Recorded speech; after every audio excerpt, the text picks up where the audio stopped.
என் குடும்பத்தார் வழக்கமாக போகிற கோவை பட்டணத்தில் ஒரு பெரிய சபை இருக்கிறது. இந்திய பெந்தகோஸ்தே அசம்பிளிஸ் என்ற சபை இருக்கிறது. என் குடும்பத்தார் அங்கேதான் அங்கத்தினர்களாக இருக்கிறார்கள். அங்கே நான் எப்பொழுதாவது ஏதாகலும் ஒரு காரியத்திற்காக நான் போகும்போது, ஞாயிற்றுக்கிழமை நான் அங்கே தங்க நேரிடுமானால், நான் ரொம்ப ரேர் தான் அந்த சபையிலே குடும்பத்தாருடன் நான் சர்வீஸ் அட்டன் பண்ணுவது வழக்கம். அப்படி ஒரு சமயம் நான் அங்கே அட்டன் பண்ணினதான வேலையில் ஒரு சாட்சி சொல்லுகிற ஒரு மனிதனுடைய சாட்சியை கேட்டேன்.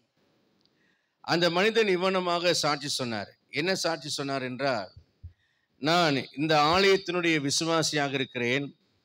எனக்கு இப்போ 2-3 வீடுகள் இருக்கிறது. அதை நான் வாடகை கொட்டு அந்த வருமானம் பார்க்கிறேன். கடை வைத்திருக்கிறேன். அந்த கடையிலிருந்தும் வருமானத்தை பார்க்கிறேன். கர்த்தர் என்னை ஆசீர்வதித்திருக்கிறார் என்று அவர் சாட்சி சொன்னார். இந்த சாட்சியில் என்ன பெரிய ஒரு சாட்சி அப்படின்னு நீங்கள் கேட்குறீங்களா? அதுதான் ஒரு மிக விசேஷமான ஒரு காரியமாக இருக்கிறது. அது என்னவென்றால், இந்த மனிதர் அந்த ஆலயத்தின் வாசலிலே ஒரு ரோடு இருக்கும். அந்த ரோட்டில் அந்த அஸ்வினி ஆஸ்பத்திரிங்கிற அந்த ஆஸ்பத்திரியிலேருந்து இந்த சபைக்கு போகிற வழி வரைக்கும் எல் ஷேப்பில் வழி இருக்கும். அங்கே தான் எங்கள் வீடும் இருந்தது. அங்கே ரோட்டோரத்தில் 2 புறத்திலையும் பிச்சைக்காரர்கள் இருப்பார்கள். ஏராளமான பிச்சைக்காரர்கள் அமர்ந்து பிச்சை கேட்டுக் கொண்டிருப்பார்கள். அப்படி பிச்சை கேட்கிற பிச்சைக்காரர்கள் ஒருவர் தான் இவர். அவர் சொல்லுகிறார், நான் இந்த ஆலய வாசலிலே பிச்சை எடுத்து கொண்டிருக்கிற ஒரு பிச்சைக்காரனாக இருந்தேன். இங்கே சொல்லப்படுகிற பிரசங்கத்தை நான் கேட்க ஆரம்பித்தேன். நான் அதை விசுவாசித்தேன். ஆண்டவரை ஏற்றுக்கொண்டேன். கர்த்தர் தரித்திரரை ஐஸ்வர்யவான்களாக்குகிறார் என்ற வார்த்தையை நான் விசுவாசித்தேன். வெளியே உட்காராமல் உள்ளே வந்து உட்கார்ந்தேன். இன்றைக்கு கர்த்தர் என்னை நீங்கள் கேட்கிறவனமாக ஆசீர்வதித்திருக்கிறார் என்று சொன்னார். அல்லேலூயா.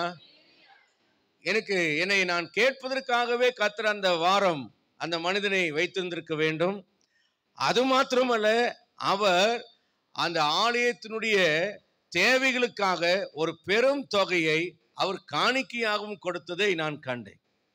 எனக்கு உடம்பெல்லாம் புல்லரித்து போனது. ஒரு காலத்திலே ஆலயத்தின் வாசலிலே பிச்சைக்காரனாய் உட்கார்ந்து பிச்சை கேட்டு கொண்டிருக்கிறவர் இப்ப ஆலயத்திற்குள்ளே வந்து விசுவாசியாக நின்று ஆலயத்தினுடைய ஊழிய தேவைக்காக காணிக்கை கொடுக்கிற ஒரு மனிதனாகவும், அது மாத்திரமல்ல, அவர் சொல்லுகிறார், மாதம் நான் தசம பாகம் காணிக்கைகளை நான் சரியாக ஆண்டவருக்கு செலுத்துகிறேன் என்று சொல்லுகிறார். என் அன்பான கர்த்தருடைய பிள்ளைகளே, தேவன் நினைத்தால் வெளியே வாசல்ல உட்கார்ந்துக்கிற பிச்சைக்காரர்களை உள்ளே கொண்டு வந்து ஐஸ்வர்யங்களாக மாற்ற அவராலே முடியும். அல்லேலூயா, அல்லேலூயா.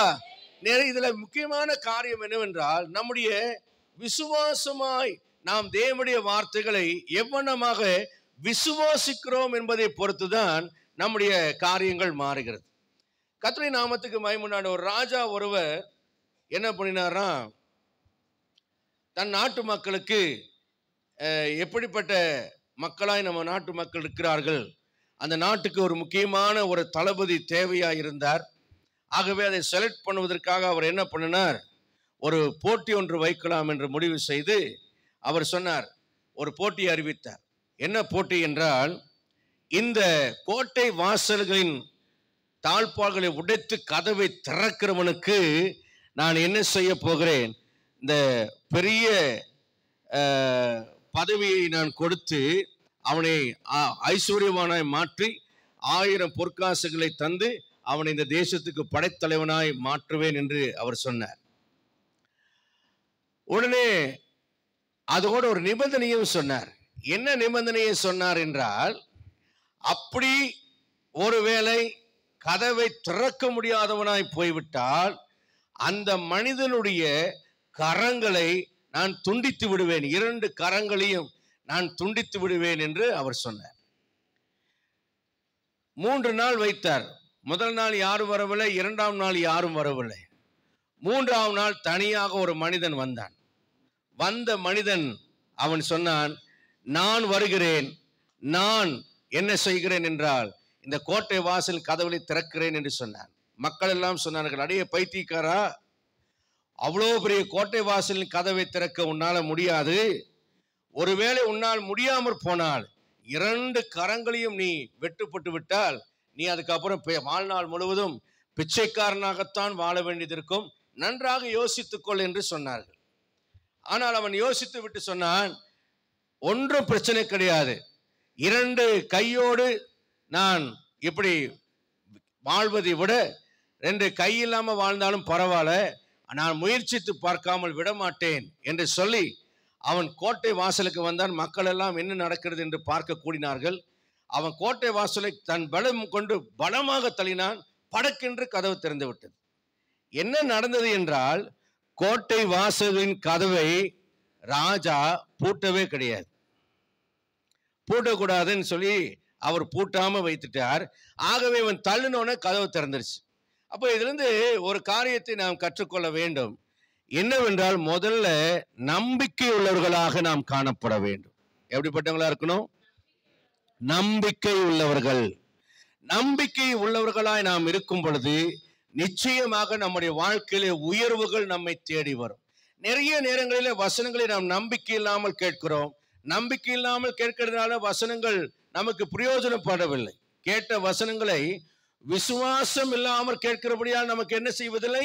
அது பிரயோஜனப்படவில்லை. அழகாக ஒரு வசனத்தில் எபிரேய நிருபத்தில் நம்ம படிக்கிறோம். எபிரேயர் நிருபத்தை நம்ம திருப்பிக் கொள்ளலாம்.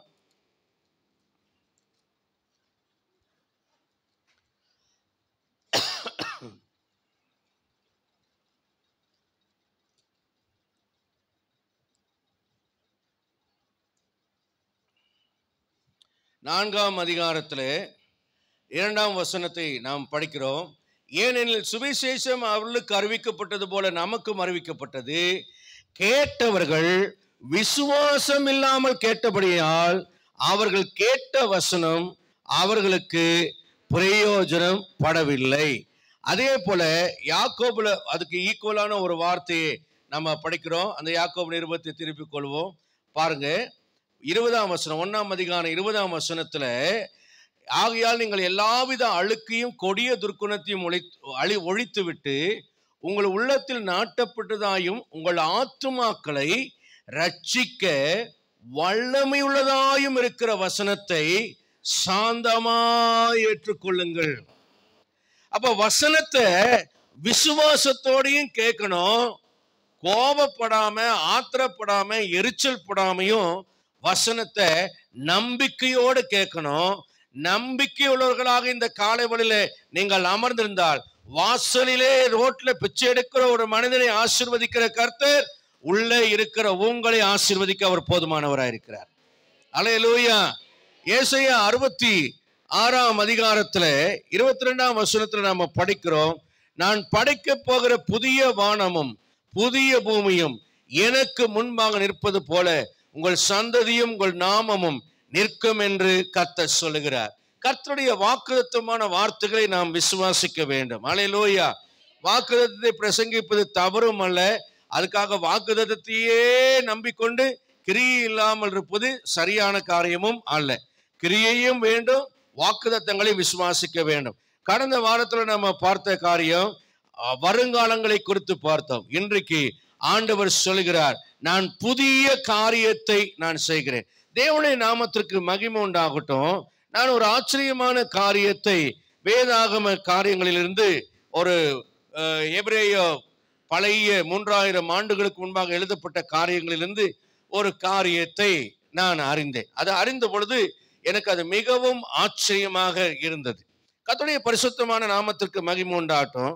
இயேசு கிறிஸ்து மல்கியா 3ஆம் அதிகாரம் 15ஆம் வசனத்துல ஆண்டவராகிய பிதாவாகிய தேவன் சொல்கிறார், அவர் ஒருவனை அல்லவா படைத்தார், ஆவி அவரிடத்தில் பரிபூர்ணமா இருந்தது, பின் ஏன் ஒருவனை படைத்தார், தேவ பக்தியுள்ள சந்ததியை பெரும்படித்தானே. நம்முடைய சந்ததியை ஒரு பக்தியுள்ள சந்ததியாய் ஆசீர்வதிக்கும்படி கர்த்தர் விரும்புகிறார். ஒருவேளை நம்முடைய சந்ததியை குறித்து அவநம்பிக்கையுள்ளவர்களாக காணப்படக்கூடிய ஒரு நிலை சூழ்நிலைகள் இருந்தாலும் கர்த்தர் சொல்லுகிறார், நான் புதிய வானத்தை புதிய பூமியை படைக்கிறது போல உன் சந்ததியை புதிதாக்குவேன் என்று கர்த்தர் சொல்லுகிறார். அல்லேலூயா. நல்ல ஒரு அல்லேலூயா சொல்லுவோம். அப்போ சந்ததி புதிதாக இருக்க வேண்டுமானால் அதுக்கு சில முக்கியமான ஒரு காரியங்கள் ஒன்று தேவைப்படுகிறது. கணவன் மனைவிக்கு இடையில நல்ல ஒருமனம் வேண்டும். கணவன் மனைவிக்கு இடையில சரியான பந்தங்கள் வேண்டும். கணவன் மனைவிக்கு இடையில சரியான ஒரு ஐக்கியம் இருக்க வேண்டும். அல்லேலூயா. அவர் ஒருவனை அல்லவா படைத்தார். அப்ப ஒருவனை படைத்தார் என்றால் என்ன அர்த்தம்னா, ஏவாள ஆதாமிலிருந்து அவர் படைத்தார்னு அர்த்தம். ஆமென். ஆனால் ஒரு எபிரேய 3000 வருஷத்துக்கு முன்னாடி எழுதப்பட்ட ஒரு காரியத்தை நான் அவரை சேனல் மூலியமாக நான் பார்த்தபோது அதுல இவனமாக சொல்லப்பட்டிருக்கிறது. ஆதாம் எல்லாத்தையும் ஜோடி ஜோடியாக படைத்தது போல மண்ணினாலே ஆதாமையும் மண்ணினாலே ஒரு பெண்ணையும் ஆண்டவர் உருவாக்கினாராம். அந்த பெண்ணுக்கு பெயர் என்னன்னா லிலித் என்று பெயராம். இது எந்த அளவுக்கு உண்மை என்று எனக்கு தெரியாது. ஆனா நான் கேட்ட காரியத்தை நான் சொல்லுகிறேன். அந்த பெண்ணுக்கு பேர் லிலித். இவர்கள் இருவரும் ஒரே மண்ணினால் உருவாக்கப்பட்ட போது அந்த பெண்ணும் ஆணும் ஈக்குவலா இருந்ததுனால ஆதாமுடைய வார்த்தைகளுக்கு அவள் கீழ்ப்படியவில்லை என்றும், நீயும் மண்ணினால் உருவாக்கப்பட்டாய், நானும் மண்ணினால் உருவாக்கப்பட்டேன், உனக்கு எனக்கு எந்த வித்தியாசம் இல்லை என்று சொல்லி இவள் ஒரு வழியாகவும் ஆதாம் வேறு வழியாகவும் போகக்கூடிய ஒரு நிலை ஏற்பட்டதாகவும் அவர்களுக்குள்ளே ஆர்குமெண்ட் ஏற்பட்டதாக சில பதிவுகளிலே எழுதப்பட்டதாக வேத வல்லுநர்கள் சொல்லுகிறார்கள். அதனால இவள் என்ன பண்ணால் ஆதாமோடு ஒருமனப்படாமல் ஆதாமை விட்டு பிரிந்து இவள் மேலெலும்பி விட்டாள் என்று, ஏதேனை விட்டு போய்விட்டாள் என்று சொல்லப்படுகிறது. அப்பொழுது தேவன் ஆதாம் தனிமையாக அவன் வாட்டமாய் இருப்பதை கண்ட பொழுது, அவள் பிரிந்து போனதுனால அவன் சோகமாய் இருப்பதை கண்ட பொழுது ஆண்டவருக்கு வருத்தம் ஏற்பட்டுதான். அதனால என்ன செய்யலாம் என்று ஆண்டவர் யோசித்த போது ஆண்டவருக்கு ஒரு எண்ணம் வந்தது. இவர்கள் ஒரே மனமுள்ளவர்களாக இருக்க வேண்டும், ஒரே ஆத்மாவா இருக்க வேண்டும், ஒரே சரீரமா இருக்க வேண்டும். அப்பொழுது இவர்களுக்குள்ளே உயர்ந்தவன் தாழ்ந்தவள் பிரிவினை என்கிற காரியங்கள் வராது என்று சொல்லி ஆதாமுக்கு ஒரு அயர்ந்த நித்திரையை உண்டு பண்ணினாராம். இந்த அயர்ந்த நித்திரை என்பது உலகத்தில் இருக்கிற எந்த மருத்துவராலும் கொடுக்கப்பட முடியாத ஒரு மருந்தாகவும் ஆதாம் மரித்ததற்கு ஒப்பாக அவன் காணப்படுவதாகவும் காணப்பட்டது. இந்த அயர்ந்த நித்திரைக்கு பெயர் என்னவென்றால் சேலா என்று அழைக்கப்படுகிறது. இந்த சேலா என்ற வார்த்தையை நாம் பார்க்கும் பொழுது இந்த மன்னிக்கும் டார்டமிஸ் டார்டமா அந்த வார்த்தைக்கு பேர் என்னன்னா மன்னிக்கும் சேலா. சேலா சேலா என்ற வார்த்தை என்னன்னா அயர்ந்த நித்திரை, ஆழ்ந்த மயக்கம். அதாவது கோமான்னு கூட நம்ம சொல்லன்னு வைத்துக் கொள்ளுங்க. இப்படி அவனுக்கு அயர்ந்த நித்திரையை வரப்படின பொழுது அடுத்தது தேவன் என்ன செய்தாராம்? வேதம் சொல்லுகிறது ஆதாமுடைய விலா எலும்பை தேவன் எடுத்தார் என்று சொல்லப்பட்டிருக்கிறது. ஆனா எபிரேய பதத்தில் எழுதப்பட்ட வார்த்தை என்னன்னா டார்டாமா. டார்டாமா என்றால் TARDEMAH. டார்டாமா என்ற வார்த்தை எதற்கு பயன்படுத்தப்பட்டிருக்கிறது என்றால் வேதத்தில் வேற எங்கும் பயன்படுத்தப்படவில்லை.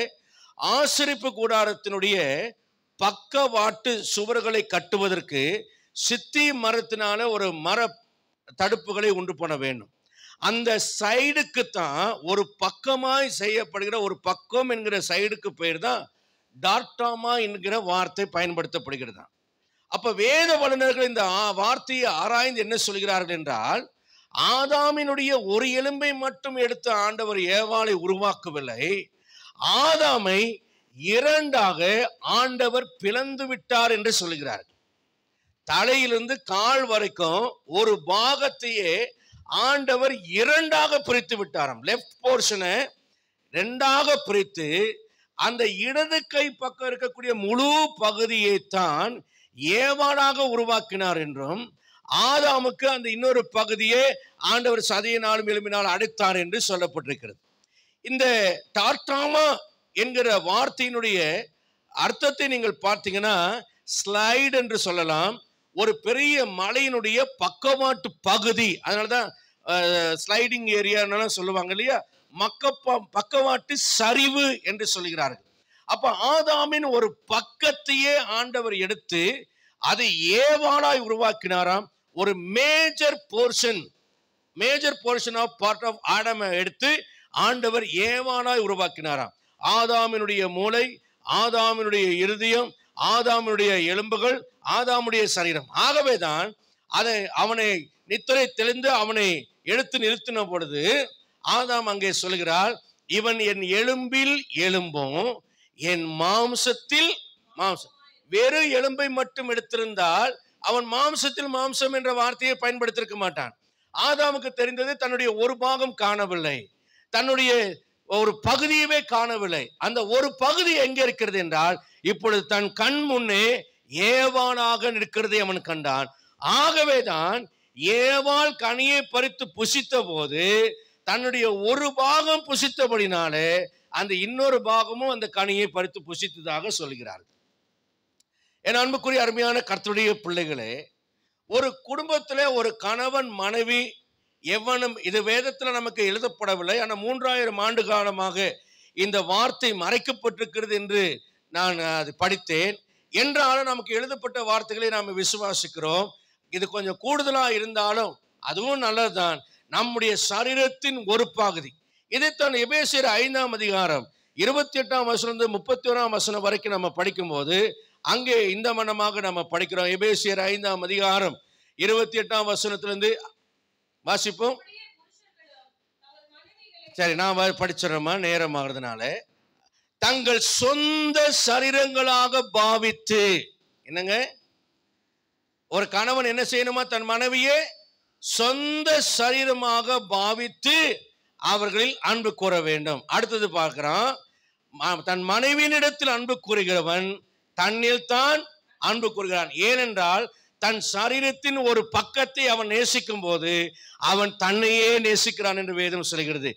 வசனம் தெளிவா இன்னும் ஆதாரமாய் ஆழமாய் சொல்கிறது, தன் சொந்த மாம்சத்தை பகைத்தவன் ஒருவனும் இல்லையே.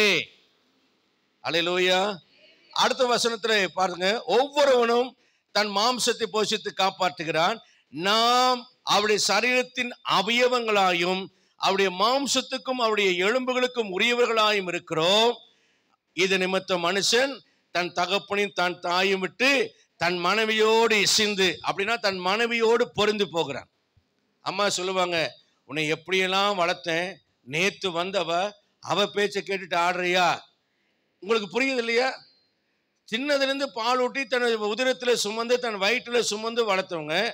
ஆனால் கல்யாணமானவொன்னே என்ன சொல்கிறான், பொண்டாட்டி சொல்கிறது தான் கேட்குறேன். அம்மா சொல்கிறது சரியா, பொண்டாட்டி சொல்கிறது சரியா அப்படிங்கிற பட்சத்தில் என் மனைவி சொல்கிறது தான் சரிங்கிற நிலைப்பாட்டை அந்த கணவன் எடுக்கிறான். அப்போ அம்மாவுக்கு இந்த இடத்துல ரொம்ப வயிற்றுச்சலா, கேண்டா உன்னை எப்படியெல்லாம் நான் தியாகம் பண்ணி வளர்த்தேன், நேற்று வந்தவ அவ இன்னைக்கு உனக்கு பெருசாக போயிட்டான் அப்படின்னா, நேற்று வந்தவ பெருசு, ஏனென்றால் அவன் சொந்த மாம்சம்.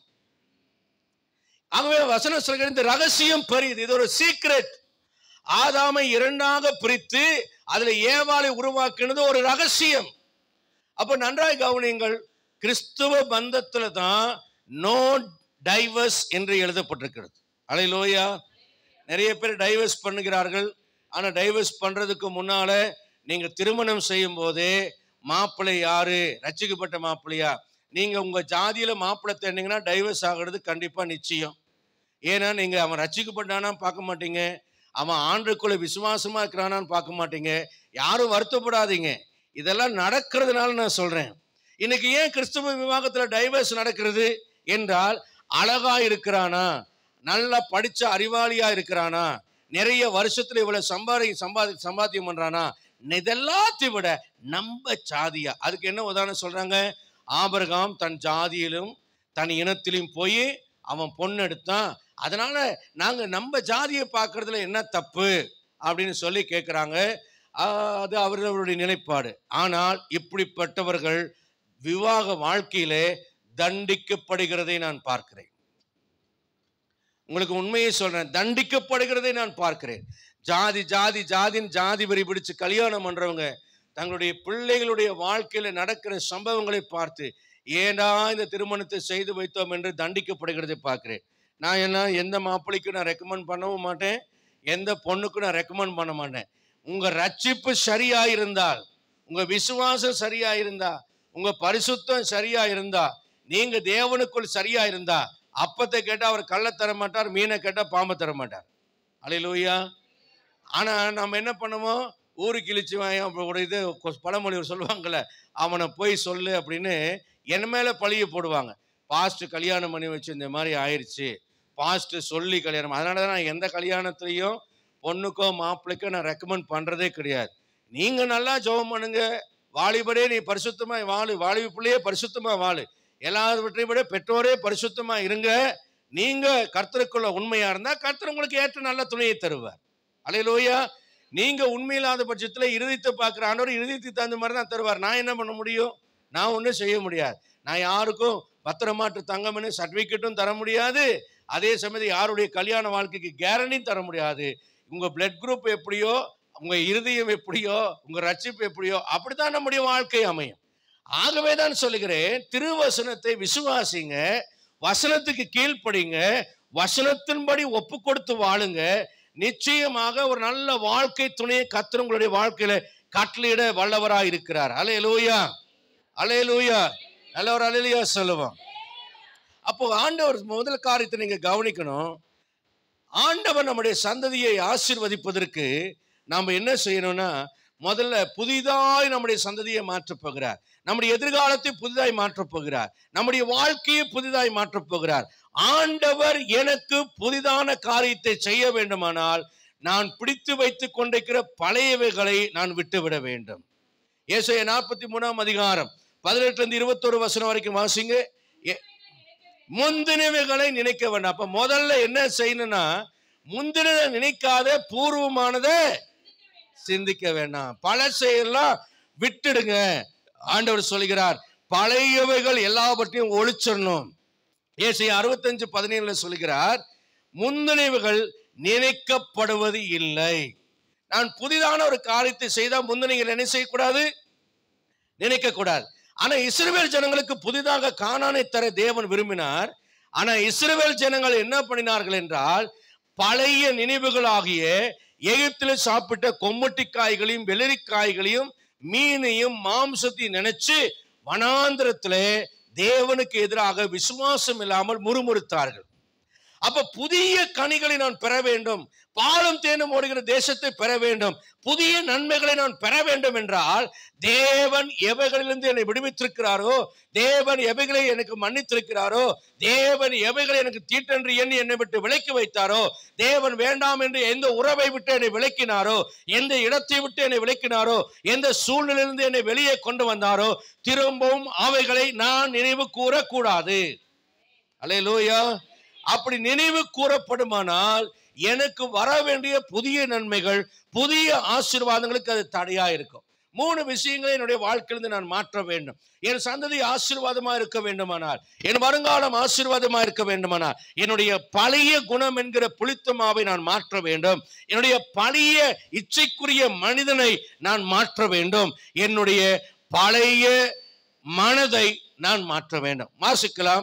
1 கொரிந்தியர் 5 அதிகாரம் 6-8 வசனம் வரைக்கும் நம்ம வாசிக்கிறோம். 1 கொரிந்தியர் 5 அதிகாரம் 6-8 வசனம்.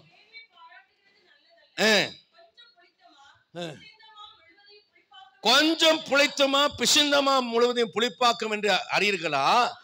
ஆகையால் புளிப்பில்லாதவர்களா இருக்கிறபடியே புதிதாய் பிசிந்த மாவா இருக்கும்படிக்கு பழைய புளித்த மாவை புறம்பே கழித்து போடுங்கள்.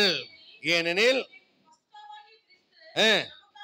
8ஆம் வசனம் சொல்கிறது, ஆதலால் பழைய புளித்துமா அல்ல, நம்முடைய வாழ்க்கையில் இருக்கிற பழைய புளித்துமா. அது என்ன பழைய புளித்துமா என்று சொன்னால், துர்குணம் பொல்லாப்பு என்னும் புளித்துமாவோடு அல்ல. என்னங்க? துர்குணம் பொல்லாப்பு. நீங்க உங்களுக்கு நல்ல குழந்தை பிறக்கணும்னா பொறாமை இல்லாத ஒரு இருதயம், பொருளாசி இல்லாத ஒரு இருதயம், வஞ்சிக்காத ஒரு இருதயம், பொய் பேசாத ஒரு இருதயம், பொல்லாப்பு துர்குணம், எதெல்லாம் நம்முடைய வாழ்க்கையில் இருக்கிறது என்று பாருங்கள். பொல்லாப்பு என்னை விட்டு அகல வேண்டும், துர்குணம் என்னை விட்டு விலக வேண்டும். சங்கீதக்காரனாக தாவீது சொல்கிறான், நீர் அருளின வேதத்தினாலே என் துர்குணத்துக்கு என்னை நான் விலக்கி காத்து கொண்டேன் என்று சொல்லுகிறார். நமக்கு ஒரு துர்குணம் உண்டு. சில நேரங்களில் நம்மை மீறி அந்த துர்குணம் வெளியே எந்திரிச்சு பார்க்கும். அந்த துர்குணத்துக்கு நம்மை விலக்கி காத்து கொள்ளணும். அப்பதான் இந்த கொஞ்சம் பிசிந்தமா கொஞ்சம் புளித்தமா இருந்துச்சுன்னா பிசிந்தமா முழுசையும் புளிச்சுவாங்க. நம்முடைய சந்ததியெல்லாம் கரப்ஷன் பண்ணிடும். நம்முடைய சந்ததியெல்லாம் கரப்ஷன் பண்ணிடும். ஆகவே நம்முடைய சந்ததி பரிசுத்தமா இருக்க வேண்டுமானால் முதல்ல நம்முடைய துர்குணம் பொல்லாப்பு எல்லாம் நாம் மாறும்படி ஆண்டவரிடத்தில் நம்மை அர்ப்பணிக்க வேண்டும். அல்லேலூயா. ரோமர் 11:16 சொல்கிறது, வாசிக்கலாம். ரோமர் 11:16. முதல் பிசிந்தமா பரிசுத்தமா இருந்தால் பிசிந்தமா முழுவதும், அங்க என்ன வாசித்தோம் குறைந்தில, கொஞ்சம் பிழைத்தமா பிசிந்தமா முழுவதையும் புளிப்பாங்க. அப்போ கொஞ்சம் துர்க்குணம், கொஞ்சம் பொல்லாப்பு இதெல்லாம் நம்முடைய வாழ்க்கை இருந்ததுன்னா நம்முடைய சந்ததியை கெடுத்து விடக்கூடிய ஒரு ஜீனை நம்ம அடுத்த தலைமுறைக்கு நம்ம கடத்தி விடுவோம். நம்முடைய ஜீனில் இருக்கக்கூடிய தன்மை என்ன தெரியுமா? என்னை விட என்னுடைய சந்ததி அறிவா இருக்கும். அதே சமயம் என்னை விட என் சந்ததிக்கு கோபம், என்னோட கோபம் ஜாஸ்தியா இருக்கும். புரியுதா உங்களுக்கு? என்னோட அறிவை விட என் பிள்ளையினுடைய அறிவு ஜாஸ்தியா இருக்கும். அதனாலதான் என்னை விட அது நல்லா படிக்குது. அதே சமயம் என் கோபத்தை விட அதோட கோபமும், என்னுடைய கெட்டதும் மல்டிபிளா இருக்கும், என்னுடைய நல்லதும் அதன் இடத்துல மல்டிபிளா இருக்கும். அப்ப நான் என்ன செய்ய வேண்டும்? முதல்ல என் சந்ததி சரியா இருக்க வேண்டுமானால் நான் பழைய குணத்தை நான் மாற்ற வேண்டும். இரண்டாவதாக வாசிக்கிறோம் எபேசியர் 4:22, 23, 24 வசனத்துல, இச்சையினாலே கெட்டு போகிற பழைய மனுஷனை நீங்கள் களைந்து போட்டு என்று வாசிக்கிறோம். அந்தப்படி முந்தின நடக்கக்கூடிய மோசம் போகும் இச்சைகளினாலே கெட்டு போகிற பழைய மனுஷன். துர்குணம் பொல்லாப்பு அடுத்தவங்களுக்கு தீமை செய்யக்கூடிய குணாதிசயம். ஆனா இச்சைகள் என்பது தன்னையே கெடுத்து போடுகிற ஒரு குணாதிசயம், அதாவது லஸ்ட்ஃபுல் லைஃப். இப்ப நன்றாய் கவனிங்கள். ஆண்டவரே, நான் இச்சையுள்ள ஒரு மனிதனா இருக்கிறேனா? என்னை நானே கெடுத்துக் கொள்கிற இச்சைகளினால நிரப்பப்பட்ட ஒருவனா இருக்கிறேனா என்பதை நாம் சிந்தித்து பார்க்க வேண்டும். அப்போ என்னுடைய இச்சைகளை, கிறிஸ்துவர்கள் தங்கள் ஆசை இச்சைகளை சிலுவையிலே அறிந்து விடுகிறார்கள். அப்ப ஆண்டவரே, என்னுடைய இச்சைகள் இல்லாம சிலுவையிலே அறிந்து விட்டு, இச்சைகள் இல்லாம பரிசுத்த சிந்தையுள்ள ஒரு சந்ததியை நான் பெற்றெடுக்க பழைய மனுஷனை களைந்து போடுங்க. காலேஜில் படிக்கிற வாலிபர்கள், வாலிப பிள்ளைங்களாம் நினைத்து கொள்ளுங்க, உங்களுக்கு ஒரு பொட்ட புள்ள பிறந்து உங்களை மாதிரியே அது காலேஜில் படிக்கும்போது நீங்க என்னெல்லாம் பண்ணீங்களோ அதையெல்லாம் உங்க புள்ள பண்ணணும்னு நீங்க விரும்புவீங்களா? சொல்லுங்க. எது தருமா உனக்கு நியாய தீர்ப்பு? எது நியாய தீர்ப்பு? பெற்றோரை ஏமாத்தி, கர்த்தரை ஏமாத்தி, காலேஜ் போகும்போது நீ பண்ற அட்டூழியத்தை எல்லாம் உன் அடுத்த தலைமுறை செய்யும். ஏன்? நீ இச்சையினால கெட்டு போகிற பழைய மனுஷனாவை இருந்து நீ பிள்ளையை பெத்தெடுக்கிற. நீ பரிசுத்தமாகல, இன்னும் வசனத்துக்கு கீழ்ப்படியல, இன்னும் உள்ள சுத்தமாகல. சுத்தமாகாத பழைய புளித்தமாவை வைத்துக் கொண்டு சுத்தமில்லாத பரிசுத்தமில்லாத இருதயத்தோடு கூட நீ ஒரு பிள்ளையை பெற்றெடுக்கும் போது அது உன்னை விட தாய் ஒரு 10 அடி பாய்ந்தா குட்டி 16 அடி பாயும்பாங்க. நீ ஏதோ கடகணிக்கு தான் சுத்திட்டு வருவ, அது பாய் ஃப்ரெண்டோட லாஜா சுத்திட்டு வரும். கேள்விப்படும் போது எப்படி இருக்கும்? நன்றாய் கவனியுங்கள். தேவன் நியாய தீர்ப்பை நமக்கு விளங்க பண்ண வல்லவரா இருக்கிறார். அது எப்படிப்பட்டதா இருக்குமானால், நம்முடைய சந்ததியின் மூலியமாக நாம் நியாயம் தீர்க்கப்படுவோமானால், எந்த மனுஷனுடைய இருதயம் யார் இடத்துல வைக்கப்பட்டிருக்கிறது தெரியுமா? சந்ததியின் இடத்துல. செல்வத்தை விட்டுடுவான், மற்றது எல்லாத்தையும் கூட விட்டுடுவான். ஆனா தான் பிள்ளை கொண்டுனா எவனும் தாங்க மாட்டான். வேதம் சொல்லுகிறது, நான் அடிக்கடி சொல்லுவேனே, தேவன் நம்முடைய அக்கிரமத்தை வைத்து வைக்கிறார், அதை அவன் உணரத்தக்க விதமாய் அவன் பிள்ளைகளின் மேலே பழிக்கப்படுகிறார் என்கிற வார்த்தையை மறந்துடாதீங்க. நீங்க பணங்காசு சேர்த்து வைக்கிறதுனால உங்க பிள்ளைகளுக்கு நல்ல வாழ்க்கையை வசதி கொண்டு வந்துட முடியாது. நீங்க பரிசுத்த வாழ்க்கை செய்கிறதுனால மட்டும்தான் தேவன் உங்க சந்ததிக்கு ஃபேவர் பண்ண முடியுமே தவிர, நீங்க பணங்காசை நிறைய சேர்த்து வச்சதுனால உங்க பிள்ளைங்க வாழ்ந்துருவாங்க நீங்க நம்பாதீங்க. அந்த பணத்தை அவன் 2 நாள்ல, 2 மாசத்துல, 2 வருஷத்துல தொலைச்சு போடுறதுக்கு ரொம்ப நேரம் ஆகாது. கொஞ்சம் அவனுக்கு மதிகேட்டி அனுப்பிவிட்டால், உங்க இச்சை அவனுக்கிட்ட வந்து விட்டால், அந்த இச்சையில அவன் எங்க கொண்டு போய் யார் இடத்துல எப்படி அவன் கோட்டை விடுவானே தெரியாது. பணம் ஒரு மனிதனுடைய சந்ததியை ரட்சிக்காது. அல்லேலூயா. அப்ப நன்றாய் கவனி. உங்க பழைய மனுஷனை, அவன் இச்சையினால் கெட்டு போற பழைய மனுஷன் அங்க இருக்கக்கூடாது. மூன்றாவது என்ன செய்யணும்னா, ரோமர் 12ஆம் அதிகாரம் 2 கொரிந்தியர் 5ஆம் அதிகாரம் 17ஆம் வசனத்துல நம்ம படிக்கிறோம், ஒருவன் கிறிஸ்துவுக்குள் இருந்தால் புது சிருஷ்டியா இருக்கிறான், பழையவைகள் ஒளிந்தன, எல்லாம் புதிதாயின. அப்ப எல்லாம் புதிதாக இன்னொன்று உண்டு. ரோமர் 12:2 பிரகாரம் மனம் புதிதாக வேண்டும். அல்லேலூயா. முதல்ல குணம் புதிதாக வேண்டும், இரண்டாவது இச்சையில்லாத புதிதான மனுஷனாய் மாற வேண்டும், மூன்றாவதாக மனசு புதிதாக மாற வேண்டும். பழைய மனது இருக்கக்கூடாது. ரோமர் 12:2 அதை நம்ம வாசிக்கிறோம். என்ன வாசிக்கிறோம்? இப்பிரபஞ்சத்துக்கு ஒத்த வேஷம் தெரியாமல். இப்பிரபஞ்சத்துக்கு ஒத்த வேஷம்னா என்ன அர்த்தம்? புசிப்போம், குடிப்போம், நல்ல வீடு கட்டுவோம், கல்யாணம் கட்டுவோம், சொத்து சேர்ப்போம், ஜாலியா இருப்போம், 4 தலைமுறைக்கெல்லாம் சேர்க்கணும். அதுதான் இப்பிரபஞ்சத்துக்கு ஒத்த வேஷம். நிறைய பேர் நினைக்கிறாங்க பூ போட்டு நகையத்தை இப்பிரபஞ்சத்துக்குரிய வேஷம் நினைக்கிறாங்க. ஆனா இப்பிரபஞ்சத்துக்குரிய வேஷம் என்ன அர்த்தம்? தலைமுறைகளுக்கு சொத்து சேர்த்து வச்சு அப்படியே இங்கேயே வாழ்றது மாதிரி பூமியில் அவருடைய தேவன் வயிறு, அவர்களுடைய குடியிருப்பு பூமி. அவர் பூமிக்கு அடுத்து சிந்திக்கிறான்னு வேதத்தில் வாசிக்கிறோம். அந்த பூமிக்கு அடுத்து சிந்தை, அதான் இப்பிரபஞ்சத்தின் வேஷம். நான் வருகைக்கு போகணும், பரலோகத்துக்கு போகுங்கிற சிந்தை இல்லை.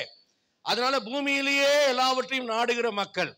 அப்போ நன்மையும் பிரியமான தேவனுடைய சித்தத்தை அறிந்து மனம் புதிதாகணும்.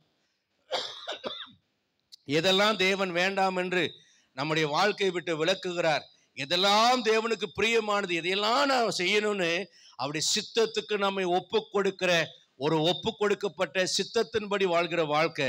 கெத்செமனே தோட்டத்தில் கூட மறைக்கிற வேலையில என் சித்தத்தின்படி அல்ல உம்முடைய சித்தத்தின்படி ஆக கடவுது என்று தன்னை ஒப்பு கொடுத்தாரே, அப்படி சித்தத்தின்படி வாழ்கிற ஒரு வாழ்க்கை. அப்ப மனம் புதிதாகணும்னா என்ன செய்யணும்? 2 Corinthians 4:16 சொல்கிறது, ஆனபடியால் நாங்கள் சோர்ந்து போகிறதில்லை, எங்கள் புறமான மனுஷனானது நாளுக்கு நாள் அழிந்தும் உள்ளான மனுஷனானது நாளுக்கு நாள் புதிதாக்கப்படுகிறது. அல்லேலூயா.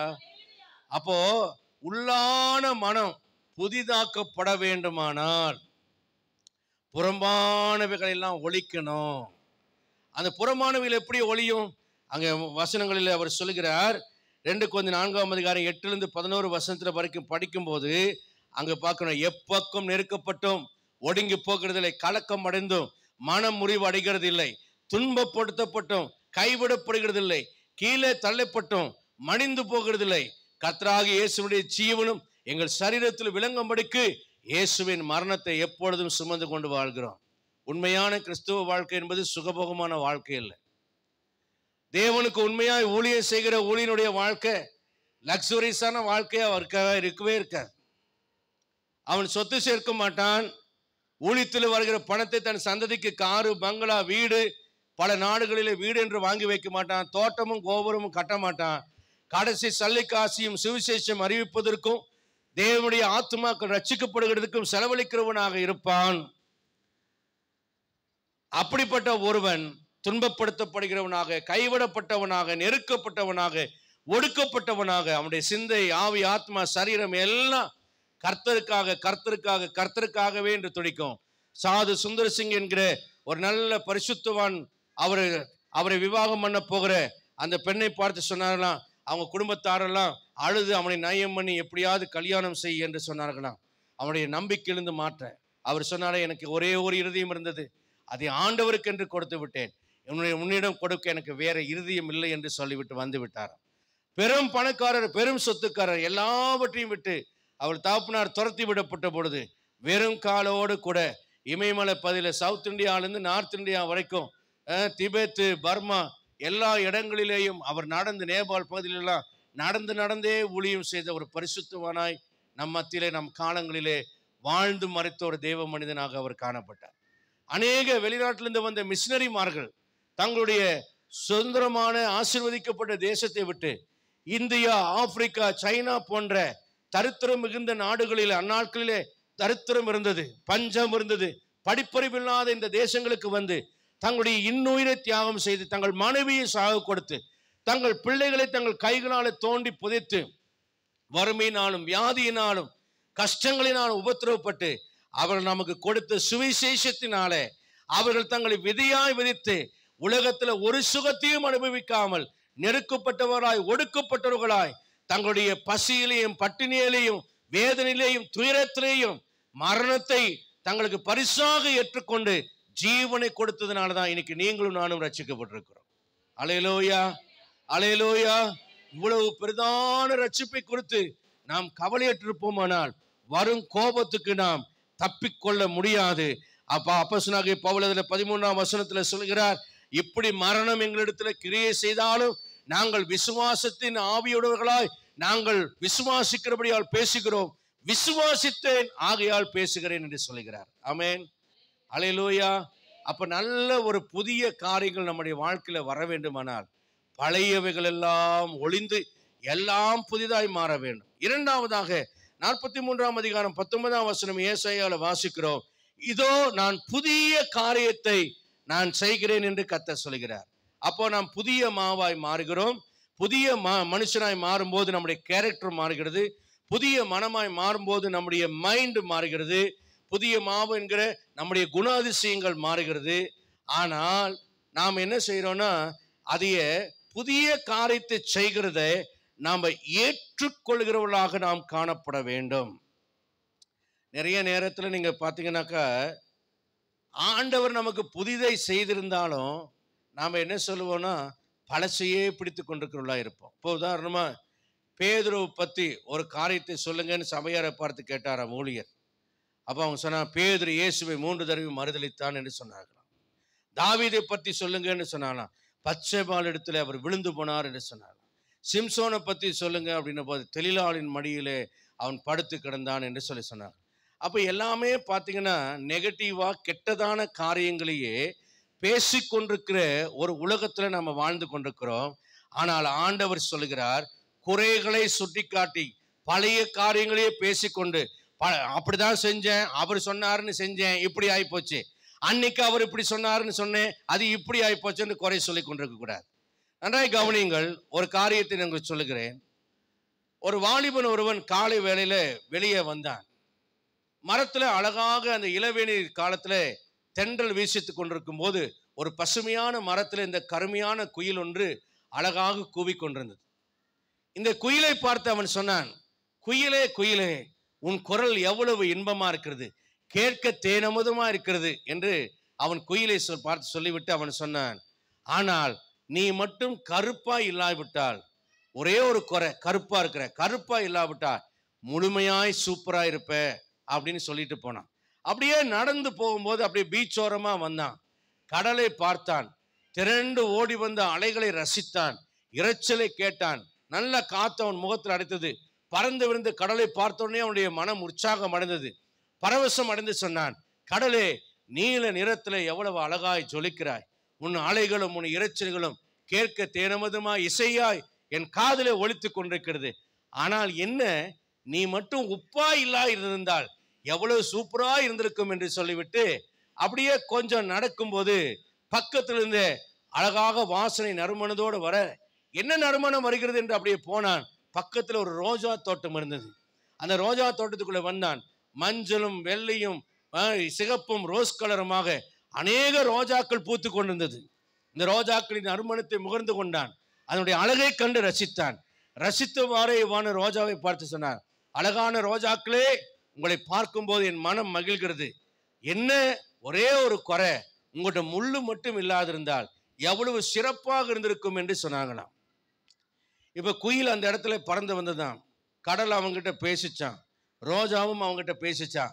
ஓ மானிடனே, நீ எவ்வளவு அழகாய் எங்களை பார்த்து ரசிக்கிறாய், எவ்வளவு அழகாய் எங்களுடைய சிறப்புகளை எடுத்து சொல்லுகிறார்.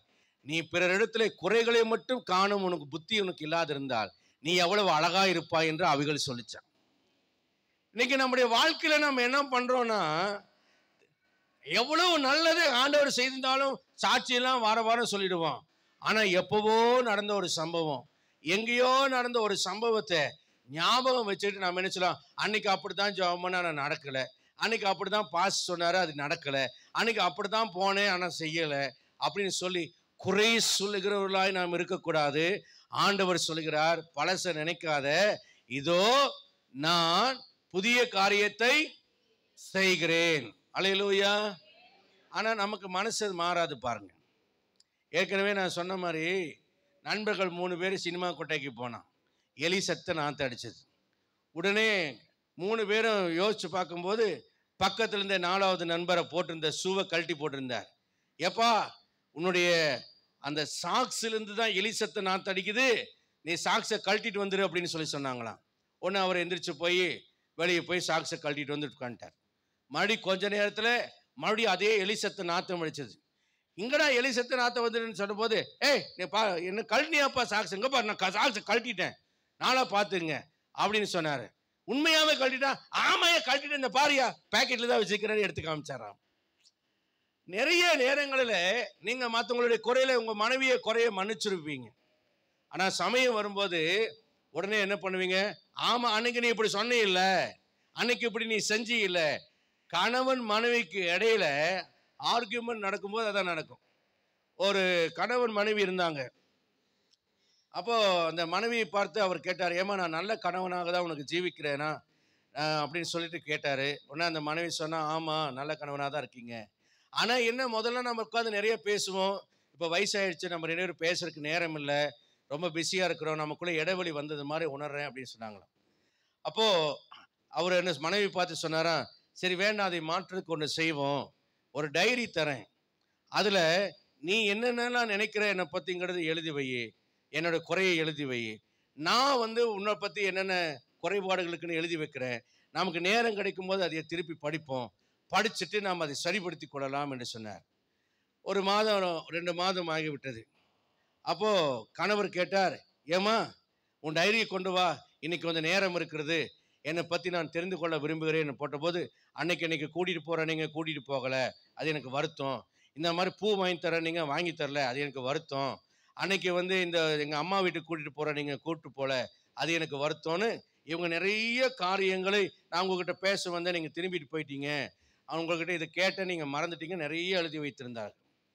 அப்போ கணவனுடைய டைரியை கேட்டாங்க அவங்க. கணவர் அந்த டைரியை பார்த்துட்டு அழுதார். இப்போ மனைவி உங்கள் டைரியை கொடுங்கன்னு கேட்டார்.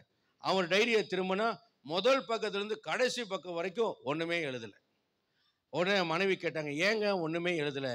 நான் யோசிச்சு பார்த்தோமா, உங்கள்கிட்ட எந்த குறையும் இருப்பதாக எனக்கு தெரியவே இல்லை, நீ எனக்காகவே வாழ்கிற, எனக்காகவே உழைக்கிற, எனக்காகவே கஷ்டப்படுற, அதனால நான் யோசித்தேன் என்ன குறை கொண்டிருக்குன்னு யோசிச்சு பார்த்தேன், ஒன்றுமே எனக்கு ஞாபகத்து வரலன்னு அந்த கணவர் சொன்னாராம்.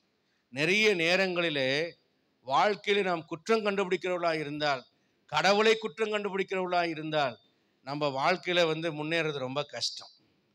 தேவன் நம்முடைய குற்றங்களை எண்ணியிருந்தால், தேவன் நம்முடைய பலவீனங்களை எண்ணியிருந்தால் நம்ம பரலோகம் போக முடியாது, நமக்கு நன்மை செய்ய முடியாது. அவர் நம்முடைய பாவங்களை கடலின் ஆழத்தில் போடுகிறார், முதுகுக்கு பின்னாக இருந்து விடுகிறார். அப்ப கர்த்தர் புதிய காரியத்தை செய்வார் என்று சொன்னால், உங்க பையனை பார்த்து எனக்கு ஏற்கனவே தெரியும்டா நீ லூசுன்னு, ஏற்கனவே எனக்கு தெரியும்டா நீ பைத்தியம்னு சொல்லக்கூடாது. கர்த்தர் புதிய காரியங்களை செய்ய போகிறார்னு சொன்னா அவனை பார்த்து சொல்லணும், பைத்தியமாய் இருக்கிற உன்னை ஆண்டவர் அறிவாளியாய் மாற்றுவார். நீ ஒன்ஸ் அப்பான் மாஜி பைத்தியம், ஆனா பிரசன்ட்ல நீ அறிவாளி. மாஜி வீக்கன் பர்சன், இப்போ நீ பலவான். முதல்ல நீ கேவலமானவன், இப்போ நீ பெருமைக்குரியவன். முதல்ல நீ அற்பமானவன், சீப்பானவன், இப்போ நீ மேன்மையானவன். முதல்ல நீ இல்லாதவன், இப்போ நீ இருக்கிறவன் என்று சொல்ல வேண்டும். அதுதான் விசுவாசம். அல்லேலூயா. ஆனா அவன் 18 மார்க் தான் எடுத்துட்டு வருவான். உங்க விசுவாசத்தை கொஞ்சம் ஆட்டம் காமிக்கிற மாதிரி இருக்கும். ஆனா தேவன் அவனை 10th சூப்பரா மார்க் எடுக்க கர்த்தர் உதவி செய்வார். நல்ல ஒரு அல்லேலூயா சொல்லுங்க.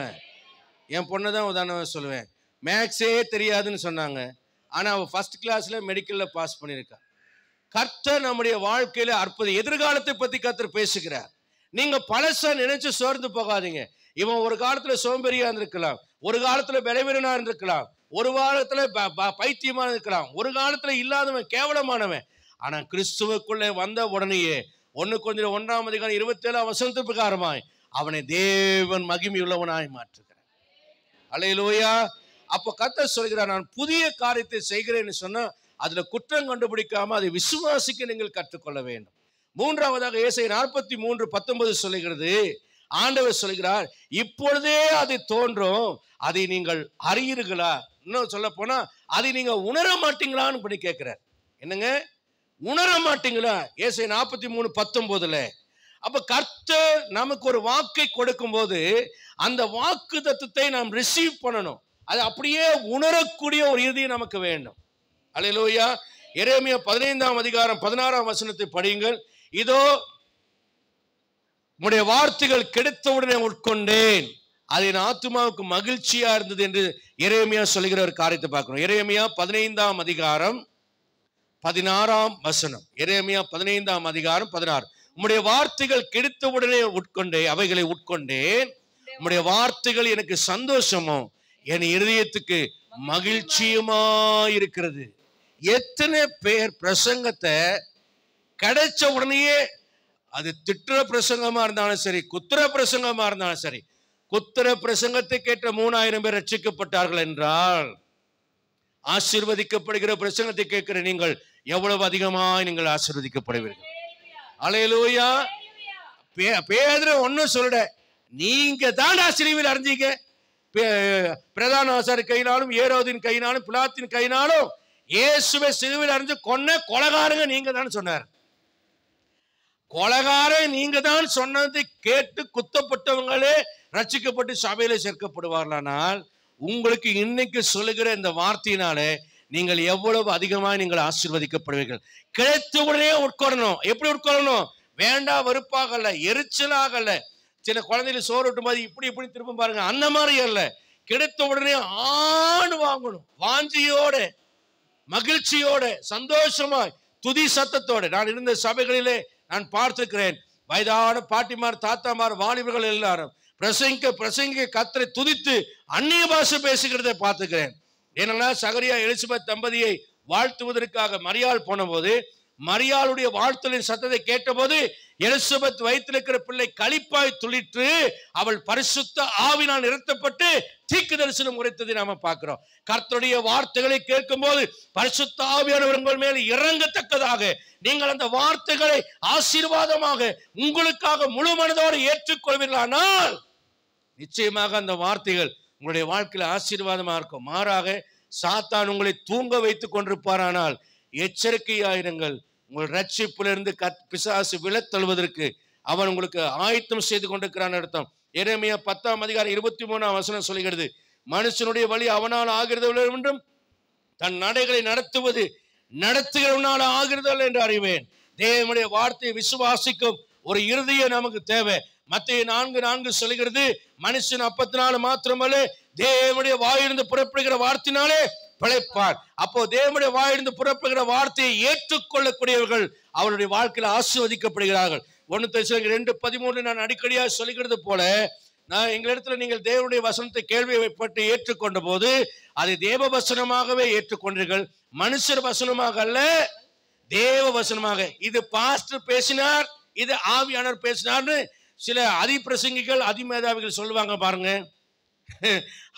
அந்த அதிமேதாவிகள் இது பாஸ்டர் பேசினாரு, இது ஆவியானவர் பேசினாரு, எப்படி தெரியுதுன்னு தெரியல. முழுசும் பேசுறது நான் தான் பேசுறேன், அதனால புரிந்து கொள்ளுங்க. ஆனா செய்தியை கொடுக்கிறது ஆவியானவர் கொடுக்கிறார்.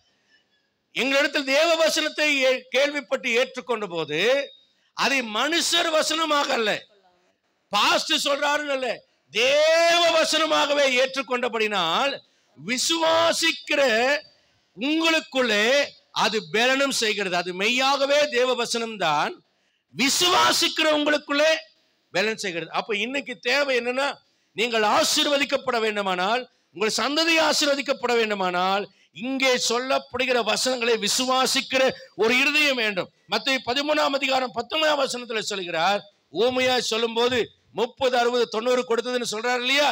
வழியருகே விதைக்கப்பட்டது, கற்பாறையில விதைக்கப்பட்டது, முள் இடத்துல விதைக்கப்பட்டது, நல்ல நிலத்தில் விதைக்கப்பட்டது. அதுல அவர் சொல்லும் போது சொல்கிறார், மத்தேயு 13:19 ராஜ்யத்தின் வசனத்தை ஒருவன் கேட்டும் உணராதிருக்கும் போது, அதைத்தான் இந்த எரேமியா சொல்கிறார், அதைத்தான் ஏசாயாவிலும் ஆண்டவர் சொல்கிறார். அதை நீங்கள் அறியீர்களா என்றால் அதை உணர்கிறீர்களா, அதை உணர முடிகிறதா, அந்த வார்த்தையை நீங்கள் ஏற்றுக்கொண்டிருக்கிறீர்களா, அந்த வார்த்தைகளை அப்படியே உட்கொண்டு விட்டீர்களா. உணராதிருக்கும் பொழுது என்றால் அதை ஏற்றுக்கொள்ளாதிருக்கும் பொழுது, அந்த வார்த்தைகளை புசிக்காமல் இருக்கும் போது, அந்த வார்த்தையை எனக்கென்று எடுத்துக்கொள்ளாமல் இருக்கும் போது பிசாசு அந்த ஆசீர்வாதத்தை எடுத்துட்டு போறான். நல்லா உங்களை தூங்க வைப்பான் பாருங்க. எதுக்குன்னா வாக்குத்தத்தங்களையும் நல்ல வார்த்தைகளையும் கர்த்தர் சொல்லும் போது அதை கேட்டு நீங்கள் விடுதலை அடையக்கூடாது, விசுவாசம் வந்துடக்கூடாது. உங்களுடைய அவ்விசுவாசத்தினாலும் சந்தேகத்தினாலும் பயத்தினாலும் கலக்கத்தினால் உங்களை குழப்பிக்கொண்டே இருக்க வேண்டும் என்பதுதான் அவனுடைய விருப்பம். அதனாலதான் அந்த கனநித்திரையின் ஆவி வரும். அப்படியே கண் 2 இமைகளிலே 2 கல்லை வச்சு கட்டின மாதிரி அப்படியே கண்ணு சொக்கி தலையெல்லாம் இத்தா பெருசா ஆகி, நான் பிரசங்கம் பண்றதெல்லாம் தாளாட்டு பாடுற மாதிரி ஆகி கண்ணை சொக்கி சொக்கி முழிக்கும். எச்சரிக்கையா இருங்க, நீங்க வஞ்சிக்கப்பட்டு கொண்டிருக்கிறீர்கள். சாத்தான் உங்களை ஏமாத்தி கொண்டிருக்கிறான். உங்களை கனநித்திரை என்கிற அசுத்தாவி உங்கள் மேல் இறங்கி உங்களை ஆண்டு கொண்டிருக்கிறது. சபையில தூங்குற ஒவ்வொருவருடைய வாழ்க்கையும் பார்த்துக்கிறேன். ஒன்று பண கஷ்டம் வரும், இல்லைன்னா வியாதிப்படுவார்கள், இல்லைன்னா மிகப்பெரிய சமாதானம் கேட்டுக்கொள்ள போவார்கள். சிலர் சபை விட்டே போய்விட்டார்கள். யார் என்றால் சபையில தூங்குகிறவர்கள். எச்சரிக்கையா இருங்க. நீங்க தூக்கம் வருதுன்னா அதை எதிர்த்து நின்று ஜெபம் பண்ணி விடுதலை பெற்றுக் கொள்ளுங்க. வசனத்தை கேட்டு ஜெயம் பெற்றுக் கொள்ளுங்க. இது சாத்தானுடைய ஆவி உங்களை ஆளுகை செய்கிறது என்பதை மறந்து போகாதீங்க. 1 கொரிந்தியர் 2ஆம் அதிகாரம் 9ஆம் வசனம் சொல்கிறது, தேவன் தம்மிடத்தில் அன்புக்குரியவர்களுக்கு ஆயத்த மணியில கண் காணவில்லை, காது கேட்கவில்லை, அவர் இருதயத்தில் தோன்றவில்லை. 10ஆம் வசனம் சொல்கிறது, நமக்கோ தேவன் ஆவியில வெளிப்படுத்தினார், அந்த ஆவியானவர் எல்லாவற்றையும் தேவனுடைய ஆழங்களையும் ஆராய்ந்து அறிந்திருக்கிறார். 11, 12, 13 வசனத்துல வாசிக்கிறோம், மனுஷனுள்ள ஆவியன்றி மனுஷனில் எவர் மனுஷனுக்குரிய அறிவான், அப்படி போல தேவனுடைய ஆவியன்றி ஒருவனும் தேவனுக்குரிய அறிய மாட்டான். 12ஆம் வசனத்துல சொல்லப்படுகிறது, நாங்களோ உலகத்தின் ஆவியை பெறாமல், அப்படின்னு அர்த்தம் இப்பிரபஞ்சத்துக்கு ஒத்த வேஷம் தரிக்கிற உலக ஆவியை பெறாமல் உலகத்திலேயே செட்டில் ஆகிற மாதிரி வாழக்கூடிய பொருளாசை பண ஆசை உள்ளவர்களாய் இராமல் தேவனால் எங்களை அருளப்பட்டவர்களை அறியும்படிக்கு தேவனிலிருந்து புறப்படுகிற ஆவியை பெற்றோம். ஆகவே 13ஆம் வசனம் சொல்கிறது, மனுஷன் ஞானம் போதிக்கிற வார்த்தைகளாய் பேசாமல் பரிசுத்தாவை போதிக்கிற வார்த்தைகளால் பேசி ஆவிக்குரியவர்களோடு சம்பந்தப்படுத்தி காண்பிக்கிறோம். அந்த ஆவியினால்தான் எங்களால வசனத்தை புரிந்து உணர முடியும். அந்த ஆவியானவர் எனக்குள்ள இல்லாவிட்டால் பேசுகிற வசனங்கள் புரியாது. ஏனென்றால் நாங்கள் அந்த 14ஆம் வசனத்துல சொல்றாரு, ஜென்ம சுவாபமான மனுஷனும் தேவனுடைய ஆவிக்குரியவைகளை பரலோகம் இருக்கு, மரித்தவன் உயிர் தெழுவான், ஞானஸ்நானம் பெற்ற பாவங்கள் மன்னிக்கப்படும், இந்த வசனத்தை விசுவாசி உனக்கு அற்புதம் நடக்கும் அப்படின்னு சொன்னா அவன் அதையெல்லாம் நம்பவே மாட்டான். அது அவனுக்கு என்ன தோணும்? பைத்தியமாய் தோணும். ஆனா 1 கொரிந்தியர் 1ஆம் அதிகாரத்தில் அப்போஸ்தலனாகிய பவுல் சொல்கிறார், சிலுவையை பற்றி உபதேசம் கெட்டு போறதுக்கு பைத்தியமாயும் ரட்சிக்கப்படுகிற நமக்கோ தேவபலனா இருக்கிறது. ஆகவே பைத்தியமாய் தோன்றுகிற பிரசங்கத்தினாலே மனுஷரை ரட்சிக்க தேவனுக்கு பிரியமாயிட்டு எழுதப்பட்டிருக்கிறது. அல்லேலூயா. உலகம் உங்களை பைத்தியக்காரர்கள் என்று சொல்லும். தசமபாகம் கொடுக்கிற நீ ஒரு பைத்தியக்காரன், சபைக்கும் ஊழியத்துக்கும் கொடுக்கிற நீ ஒரு பைத்தியக்காரன், ஜபம் ஜபிக்கிற நீ பைத்தியக்காரன், உன்னை ஏமாத்துறாங்க, உன்னை பிரெயின் வாஷ் பண்றாங்க, உன்னை புடுங்கி திங்கி சாப்பிட்றாங்க அப்படிலாம் சொல்ல. சிலர் அப்படி செய்யறாங்க, இல்லை என்று சொல்லவில்லை. ஆனால் தேவனுடைய திருவசனத்தின் அடிப்படையில் பவுலை போல தூசி குப்பையும் உதறிவிட்டு நான் பரலோகத்தை நோக்கி ஓடுவேன். ஆனால் உலகம் என்னை பார்த்து சொல்லும், நீ ஒரு பைத்தியக்காரன், பிழைக்க தெரியாதவன், அறிவில்லாதவன், ஞானம் இல்லாதவன், முட்டாளாய் போனவன், சித்தம் கலங்கி போனவன், பிரம்மை பிடித்தவன் என்று சொல்லும். அல்லேலூயா. ஆனால் அது என்னை ரட்சிக்கும். ஆமென். அதை உணர வேண்டும். ஜென்மஸ்வாவமான மனுஷன் உணர மாட்டான். வாசனம் சொல்கிறது, ஆதியாகமம் 17ஆம் அதிகாரம் 17ஆம் வசனத்துல ஆபிரகாமுடைய மாம்சம், அதாவது என்னன்னா முழுமையாய் ஆண்டவரை பின்பற்றக்கூடிய ஒரு இருதயம் உள்ளவராய் இருந்தாலும் அந்த மாம்சீக உலக ஞானம் இருக்கிறது இல்லையா, அது ஆபிரகாமுக்குள்ள வந்தபோது ஆண்டவர் சொல்றாரு, உனக்கு ஒரு பிள்ளையை நான் தரப்போறேன், அந்த பிள்ளைக்கு ஈசாக்குன்னு பேரிடுவா அப்படின்னு சொல்லும் போது ஆபிரகாம் என்ன பண்றார்? பேசுறது ஆண்டவர். நல்லா நீங்க கவனிங்க, ஆபிரகாமை விசுவாசிக்கிறார். இப்ப யார் பேசுறார்? ஆண்டவர் பேசுறார். ஆனா ஆபிரகாம் மோங்கப்புற விழுந்துட்டு என்ன பண்றாரு? ஆண்டவர் கொடுக்கிற வாக்குத்தத்தத்தை பார்த்து சிரிக்கிறார். இன்னைக்கு உங்களில் யாராவது இன்றைக்கு கர்த்தர் கொடுக்கிற இந்த சந்ததியை குறித்து வருங்காலத்தை குறித்து கேட்கிற பிரசங்கத்தை கேட்டு சிரிப்பீர்கள். ஆனால் உங்களுக்கு ஒன்று சொல்லுகிறேன், இந்த ஆபிரகாம் ஆண்டவருடைய வார்த்தையை கேட்டு சிரித்தது போல நீங்க சிரிக்காதீங்க. கர்த்தர் எதையும் செய்ய வல்லவராய் இருக்கிறார். அல்லேலூயா, அல்லேலூயா. நான் யோசித்தேன், முதல் பிள்ளை பிறந்த போது இனி வேற ஒரு குழந்தையை நான் பெற்றுக்கொள்ள மாட்டேன் என்று முடிவு செய்தேன். அப்புறம் என் மூத்த குழந்தையின் மேலே பிரியம் இருந்தபடினாலே நான் யோசித்தேன், இவளை யாருக்கும் கல்யாணமே பண்ணி வைக்க மாட்டேன் என்று யோசித்தேன். 7 மாதத்துல ஒரு சளி வந்தது கிடையாது, காய்ச்சல் வந்தது கிடையாது, உடல் நலம் முடியாமல் போனது கிடையாது. வேக வேகமாக வளர்ந்தாள். 1.5 மாதம் குப்புறம் வடித்தால், 1 மாதத்தில் தலை நின்றுச்சு, 1.5 மாதத்தில் குப்புறம் விழுந்தா, 2 மாதத்துலாம் உட்காருவாள். 2 மாதம் குழந்தை உட்காருவான்னு நீங்கள் யாராவது கேட்பீங்களா? வயிற்றுலேருந்து பிறக்கும் போதே இப்படி தூக்கிட்டு வந்தாங்க. பெரிய குழந்தையாக பிறந்தா, 4 கிலோவுக்கு கொஞ்சம் கம்மி. பெரிய குழந்தையாக பிறந்தா, ரொம்ப அறிவாக இருந்தாள். எனக்கு அந்த குழந்தை என்றால் பைத்தியம். என் மூத்த மகள் இன்னும் என் ஆத்மாவில் இருக்கிறார். பைத்தியம். நான் நினைத்தேன், இனி வேறு குழந்தை எனக்கு பிறக்காது, பிறக்க விட மாட்டேன், இவள் தான் எனக்கு, இவளுக்காகவே வாழ்வேன் என்று முடிவெடுத்தேன். 7 மாதம் நவம்பர் மாதம் 13ஆம் தேதி என் கனவு கலைந்தது. என் கையிலிருந்து ஆண்டவர் பறித்து கொண்டு போய்விட்டார்.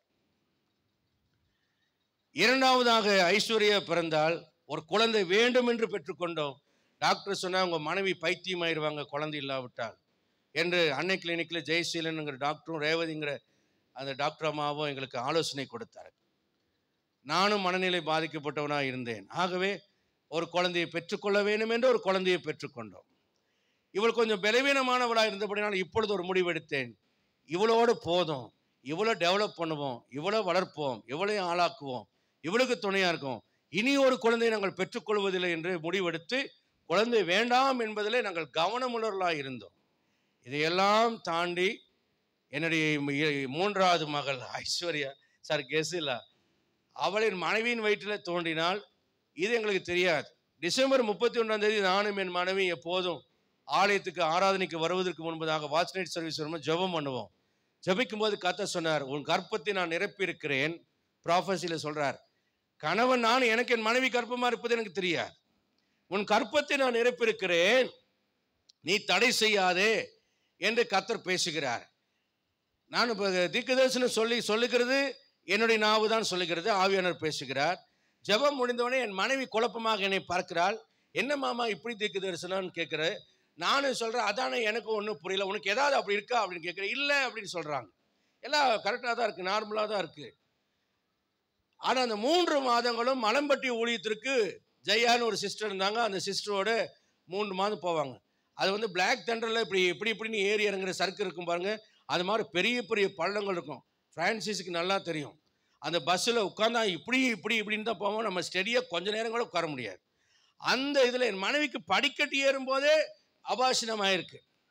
கொடை உருண்டு விழுந்து அபார்ஷன் 3 தடவை அபார்ஷன் ஆயிருக்கு.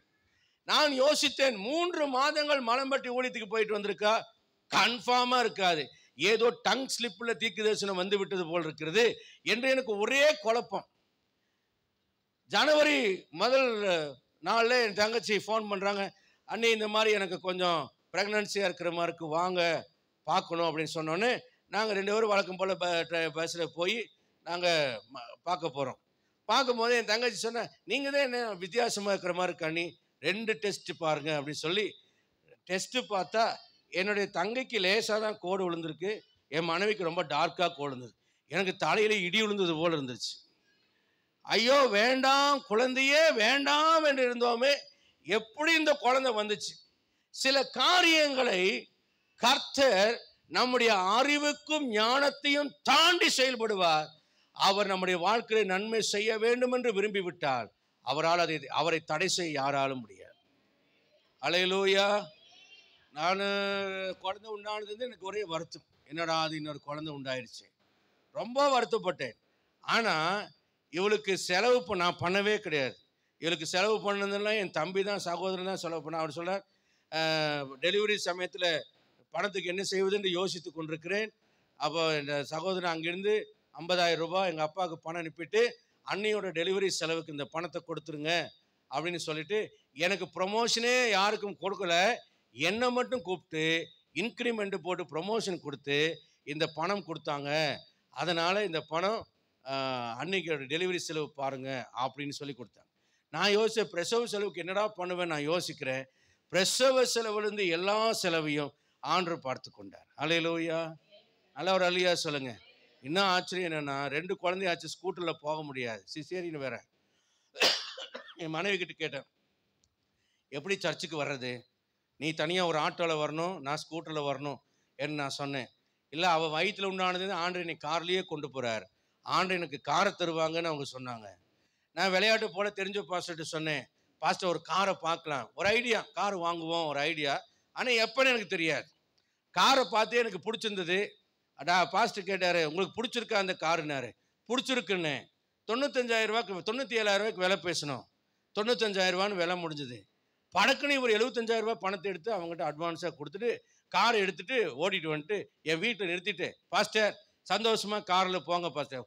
என்ன பாஸ்டர் திடீர்னு பணம் கொடுத்துருக்கீங்க, என்கிட்ட பணம் இல்லையே, நீங்கள் எப்போ கிடைக்குதோ அப்போ கொடுங்க பாஸ்டர்னு அவர் சொல்லிட்டு போயிட்டாரு.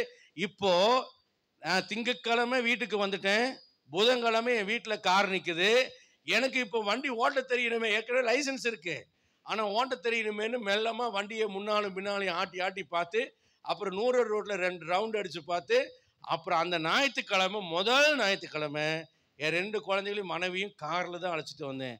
தேவன் உங்களுக்கு நன்மையை தரணும்னு முடிவு பண்ணிட்டாருன்னா உங்களுக்கு அது பைத்தியமாக இருக்கும். லூசு மாதிரி பேசுனா, அறிவில்லாமல் பேசுனா, உண்மையாக இப்படிலாம் நடக்குமா அப்படிங்கிற மாதிரி தான் இருக்கும்.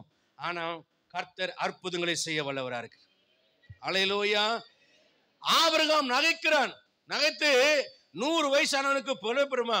நான் சொல்றேன், லூசு ஆண்டவராக இருக்கிறாரு. 100 வயசு இருக்கிற பிள்ளை பிறக்குமா? 90 வயதான சாரால் பிள்ளை பெறுவாளா? நாம் என்ன நினைக்கிறோம்னா, நம்ம பலவீனத்தை தான் ஆண்டவருடைய வல்லமைக்கு மேலாக வைக்கிறோமே தவிர, நம்முடைய வல்லமையை நம்முடைய பலவீனத்துக்கு மேலே வைக்க நாம் தவறி விடுகிறோம். மறுபடியும் சொல்லுகிறேன், நம்முடைய பலவீனத்தை ஆண்டவருடைய வல்லமைக்கு மேலே வைக்கிறோமே தவிர, ஆண்டவருடைய வல்லமையை நம்முடைய பலவீனத்தின் மேலே வைக்க நாம் தவறுகிறோம். ஆகவேதான் நம்முடைய பிள்ளையை கொடுத்து கலங்குகிறோம். வேலைக்கு 2 மாசம் கிடைக்கலைன்னா எல்லாமே போனது போல நம்ம உணர்கிறோம். அவன் ஒழுங்கா படிக்கலைன்னா அவன் செத்து போய் விட்டதாகவே நாம் கற்பனை செய்து விடுகிறோம். ரோட்ல நாம் நின்று தட்டில் எடுத்து அம்மா தாயே பிச்சை போடுங்கிற ரேஞ்சுக்கு நாம கற்பனை அளவு விருந்து போய் விடுகிறது. நான் சொல்றேன் பாருங்க, ஸ்கூல்ல டீச்சர் கூப்பிட்டு உங்க பையன் ரொம்ப மோசம், அவ்வளவுதான் உருப்படவே மாட்டான்னு சொல்லிட்டா, கணவன் மனைவி சொல்றது, மனைவி கணவனை திட்டுறது, 2 பேரும் சேர்ந்து பிள்ளையை திட்டுறது, அப்புறம் பிள்ளை மூஞ்சி தூக்கிட்டு வச்சுக்கிறது. எத்தனை பிள்ளைங்க தற்கொலை செய்து கொள்வதற்கு காரணம் என்ன தெரியுமா? மனுஷ வார்த்தைகள். எங்க அத்தை ஒரு தடவை எங்க அப்பாவுடைய சகோதரி சொன்னாங்க, சென்னையில் அவங்க வசிச்சுட்டு இருக்கும்போது பக்கத்து வீட்டு பையனை பையன் ஒரு அழகான பையன், அவங்க நல்ல வசதிக்காரர். அவங்களுக்கு பக்கத்து வீட்டில் ஒரு பொறாமை பிடித்த பெண், எப்போ பார்த்தாலும் சண்டை போட்டுக்கிட்டே இருப்பானாம். ஒரு நாள் இவங்க அம்மா அப்பா ஊருக்கு போன சமயத்தில் இந்த பையன் மட்டும் தனியாக இருக்கும்போது, அழகான குணமான நல்ல பையனா, இவன் சண்டை போட்டுட்டு சொன்னால, ஏங்க ஆண்டி இப்படிலாம் பேசுறீங்க, இப்படிலாம் பேசாதீங்க ஆண்டி, நல்லால அப்படின்னு சொல்லும் போது, டே நீ ஒரு அப்பன் அம்மாவுக்கு பிறந்தவனா இப்போ போய் தூக்கு போட்டு சாவடான்னு சொன்னாலாம். இந்த வார்த்தையை கேட்டு அவனுக்கு உள்ளம் துக்கம் தாங்கல, உடனே உள்ள போய் தூக்கு போட்டு செத்துட்டான். அழகான பையன், ஒரே பையன். வார்த்தைகள் கொல்லக்கூடியது, வார்த்தைகள். அப்ப சாத்தான் உங்களை பார்த்து வீசக்கூடிய எரிவலயமான இப்படிப்பட்ட வார்த்தைகளை அவமாக்க வேண்டுமானால், அது ஆசிரியர் சொல்லியிருக்கலாம், மருத்துவர் சொல்லலாம், இவர் பிழைக்க மாட்டார் என்று, இது நார்மல் டெலிவரி ஆகாதுன்னு சொல்லலாம், இந்த குழந்தை விளங்காது என்று சொல்லலாம், இந்த வாழ்க்கை உருப்படி ஆகாது என்று சொல்லலாம், எக்ஸ்பர்ட் சொல்லலாம், ஞானிகள் சொல்லலாம். ஆனா ஞானிகளுடைய ஞானத்தை அவர் அவமாக்கி தம்முடைய வார்த்தைகளை நிறைவேற்றுகிறவர். இங்க ஆபிரகாமுக்கு கர்த்தர் ஒரு டீச்சிங் கொடுத்தா, உன்னுடைய பலவீனத்தை கொண்டு வந்து என் வல்லமையை அடக்காதே, என் வல்லமையினால உன் பலவீனத்தை நான் அடக்குவேன் என்று கர்த்தர் சொல்லி அவனுக்கு ஈசாக்கை கொடுத்தார். இப்ப 2 பேரும் பேசுறது, புருஷன் முன்னாடி பேசுறது தான் எதிரொலிக்கும். கூடாரத்துல போய் மறுபடியும் ஆண்டவர் மறுபடியும் ஒரு பிராண உறுப்பு காலத்துல வராரு, மாமலையின் சமபூமியில் தரிசனம் வர்றாரு. எதிர்கொண்டு ஓடி போய் வாங்க ஆண்டவரை கூப்பிட்டு, ஆடு கண்ணுக்குட்டியெல்லாம் அடிச்சு, சார் கண்ணுக்குட்டியை அடிச்சு அப்பம் சுட்டு வைக்கிறான். அப்ப சொல்ற, பிராண உறுப்பு காலத்திட்டத்தில் வருவேன், சாரால் ஒரு பிள்ளையை அணைத்து கொண்டிருப்பான்னு அவ கூடாரத்திலே தன் உள்ளத்தில் நினைக்கிறான், நான் கிளவியும் என் ஆண்டவன் முதிர் வயதுள்ளவன் ஆன பின்பு, சீருக்குள்ள வழிபாடு எனக்கு நின்று போன பின்பு எனக்கு இன்பம் உண்டாயிருக்குமோ என்று சொல்லி அவள் சிரித்தாள், நகைத்தாள் என்று ஆதியாகமம் 18ஆம் அதிகாரம் 11-12 வசனம் சொல்லுகிறது. 17ஆம் அதிகாரத்தில் 17ஆம் வசனத்தில் ஆபிரகாம் சிரிக்கிறான். 18ஆம் அதிகாரம் 11-12 வசனத்தில் சாராளும் சிரிக்கிறாள்.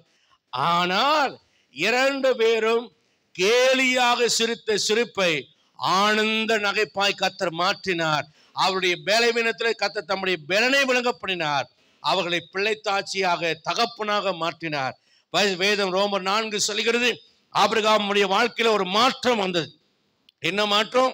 இஸ்மவேல் உமக்கு முன்பாக பிழைப்பானாக என்று சொன்ன அந்த இஸ்மவேலையே நிறுத்தி கொண்டிருந்த அந்த நிலைப்பாட்டிலிருந்து ஆண்டவர் அவனுடைய கவனத்தை திருப்பி அந்த பலவீனத்தை எல்லாம் பூரணப்படுத்தக்கூடிய தம்முடைய வல்லமைக்கு நேராக நோக்கி ஈசாக் என்கிற ஒரு ஆசீர்வாதத்தை புதிதாக அவனுடைய வாழ்க்கையிலே ஆண்டவர் இன்செர்ட் பண்ணினார். இன்றைக்கு உங்களுக்கு ஈசாக்கு ஆபிரகாமுடைய வாழ்க்கைக்குள்ள வந்தது போல உங்களுடைய வாழ்க்கையில பொருளாதார மேன்மை வரலாம், பரிசுத்த மேன்மை வரலாம், ஆவிக்குரிய பலன் வரலாம், உங்கள் புதிய சந்ததி தோன்றலாம், உங்கள் பிள்ளைகளுடைய வாழ்க்கை மாறலாம், உங்கள் எதிர்காலங்கள் மாறலாம், உங்களுடைய அறிவு மாறலாம், உங்களுடைய ரட்சிப்பு பூரணப்படலாம், அற்புதங்கள் நடக்கலாம், அதிசயங்கள் நடக்கலாம். ஆண்டவர் அதை செய்ய வல்லவராக இருக்கிறார் என்று உங்கள் பலவீனத்தின் மேலே தேவனுடைய வல்லமை வைப்பில்லானால் உன் பலவீனத்திலே என் பலன் பூரணமாய் விளங்கும் என்று சொன்ன ஆண்டவருடைய வல்லமை இந்த கால வேளையிலே தம்முடைய வல்லமையினால் ஆளுகை செய்து உனக்கு அதிசயங்களை அற்புதங்களை செய்து அவனை உணரும்படி செய்து உன்னுடைய வாழ்க்கையில புதிய காரியங்களை கர்த்தர் செய்வார். பழைய அற்புதம் அல்ல, பழைய காரியம் அல்ல, ஏற்கனவே நடந்த காரியத்தை நீ சொல்லிக் கொண்டிருக்க மாட்டாய். இனிமேல் கர்த்தர் எனக்கு இப்படி செய்ய போகிறார் என்று சொல்லுவாய். இப்படி ஒரு புதிய காரியத்தை கர்த்தர் எனக்கு செய்தார் என்று நீ சொல்லுவாய். அவ்வளவான நன்மைகளை கர்த்தரின் வாழ்க்கையில கொண்டு வர வல்லவராய் இருக்கிறார். அல்லேலூயா, அல்லேலூயா. எதையா தேவனுடைய வாய், எந்த வாயிலிருந்து புறப்படுகிற வார்த்தை உன்னுடைய வாழ்க்கையில புதிய ஆசீர்வாதங்களை கொண்டு வரும் என்றார். எரேமியா 15:19 சொல்கிறது, தீர்ப்பாடு என்று வெளியேறப்பட்டதை பிரித்தெடுத்தால் என் வாய் போல் இருப்பாய். அப்படியான என்ன கெட்ட பாவமான அசுத்தமான காரியங்களிலிருந்து விலகி ஜீவிக்கிற ஒரு தேவ மனிதனுடைய வாயிலிருந்து புறப்படுகிற வார்த்தை உனக்கு ஆசீர்வாதமாக மாறும். அவன் எப்படிப்பட்டவனா இருப்பான்? 17ஆம் வசனம் எரேமியா 15:17 சொல்கிறது, அவன் பரியாசக்காரருடைய கூட்டத்தில் உட்கார்ந்து களி கூறாமல் கர்த்தருடைய கரத்தின் நிமித்தமாக தேவ சமூகத்தில் விழுந்து கிடக்கிறவன். 10ஆம் வசனம் சொல்கிறது, கர்த்தருடைய வார்த்தையை கெடுத்தவுடனே உட்கொள்கிறவன். சங்கீதம் 1:1-2-3 பிரகாரமாய் இரவும் பகலும் கர்த்தருடைய வசனத்திலே தியானமாய் நிற்கிற மனுஷன் அவன் தான் கர்த்தருடைய வாய். எரேமியா 5ஆம் அதிகாரம் 14ஆம் வசனம் சொல்கிறது, உன் வாயிலிட்ட என் வார்த்தையை அக்கினியும் இந்த ஜனத்தை விரகமாக்குவேன் என்று சொல்கிறார். அக்கினியும் விரகம் சேர்ந்து ஒரு பெரிய அக்கினி மூழ்கிறது போல தேவனுடைய வல்லமையும் தேவ ஜனங்களை இணையும் போது தேவனுடைய பலத்த கிரியைகள், பலத்த அற்புதங்கள், பலத்த வல்லமைகள், பலத்த அதிசயங்கள் விலகும் என்று கர்த்தருடைய ஆவியானவர் சொல்கிறார்.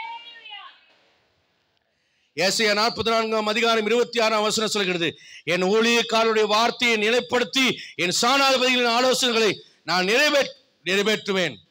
எருசலேமை நோக்கி கட்டப்படுவாய் என்றும் சீயோனை நோக்கி குடியேறுவாய் என்று சொல்லி அதனுடைய பாழான ஸ்தலங்களை நான் எடுப்பித்து நிறுத்துவேன் என்று ஏசாயா 44ஆம் அதிகாரம் 26ஆம் வசனத்திலே நாம படிக்கிறோம். அந்த வசனத்துல நீங்க படுத்தீங்கன்னா யூதாவின் பட்டணங்களுக்கு சொல்லி அவைகளின் பாழான ஸ்தலங்களை எடுப்பிப்பவர். உங்களுடைய வாழ்க்கையில எந்த பகுதி பாழா இருக்கிறது?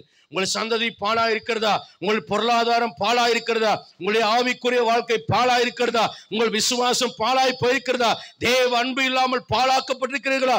ஒரு மனம் இல்லாமல் சண்டை சச்சரவோடு இருக்கிறீர்களா? இந்த கால வேளையில கர்த்தருடைய வார்த்தை கடந்து வருகிறது. உன்னுடைய பாழாக்கப்பட்ட உன்னுடைய வாழ்க்கையின் பகுதிகள் எதுவா இருக்கிறதோ அந்த ஸ்தலங்களை எல்லாம் நான் எடுப்பிப்பவர். அல்லேலூயா. இது விசுவாசிங்க. என் வாழ்க்கையில் இதெல்லாம் நடக்குமா? இதெல்லாம் எப்படி நடக்கும்? ஆபிரகாமை போல சிரிக்காதீங்க, சாராளை போல சிரிக்காதீங்க. ஆண்டவரே, உம்முடைய வாய் சொல்லுகிறது, நான் இந்த வார்த்தைகளை கேட்கிறேன், என்னை விறகாய் மாற்றுகிறேன், உம்முடைய அக்கினியை என்னிடத்தில் கொளுத்தும் ஆண்டவரே, நான் அக்கினி சுவாலியாய் எழும்பி எரியட்டும் என்று சொல்லி ஆண்டவருடைய சமூகத்தில் நீங்கள் ஒப்பு கொடுப்பீர்களானால் கர்த்தருடைய பரிசுத்த அக்கினி உங்களுடைய அக்கினியாய் மாற்றும். உங்களுடைய வாழ்க்கையில தேவனுடைய வல்லமை வெளிப்படும். அதிசயத்தை பார்ப்பீர்கள், அற்புதத்தை பார்ப்பீர்கள். பர்த்லேமே குருடன் மட்டுமல்ல, ஓ ஹல்லேலூயா, அந்த 38 வருஷமாய் அந்த குலைக்கரையில கடந்தவன் மாத்திரமல்ல, அவனுடைய பழைய வாழ்க்கை மாறினது போல உங்களுடைய வாழ்க்கையும் மாறும். மரித்த லாசருவை போல 4 நாள் ஆனாலும் நாறி கிடந்தாலும் அழுகி போனாலும் உயிர்ப்பிக்கிற ஒரு சரீரத்தை தர தேவனால் கூடும். வியாதிகள் மாறும், பலவீனங்கள் மாறும், கடன் பாரங்கள் மாறும், துக்கங்கள் மாறும், உன் துயரங்கள் மாறும், உன் அவநம்பிக்கைகள் மாறும். இது என் வாழ்க்கையில் நடக்காது, என் பிள்ளைகள் வாழ்க்கையில் நடக்காது என்று நீ சொல்கிற எல்லா காரியங்களும் இயேசு கிறிஸ்துவின் நாமத்தினாலே மாறும். இயேசுவின் நாமத்தினாலே அற்புதம் நடக்கும். இயேசுவின் நாமத்தினால் அதிசயம் நடக்கும். இயேசுவின் நாமத்தினால் நீ ஆசீர்வதிக்கப்படுவார். உன் பலவீனத்திலே அவர் தம்முடைய வல்லமை விளங்க பண்ணி ஒரு ஈசாக்கை உன் வாழ்க்கையில புதிதாய் தேவன் கொண்டு வரப்போகிறார். அல்லேலூயா.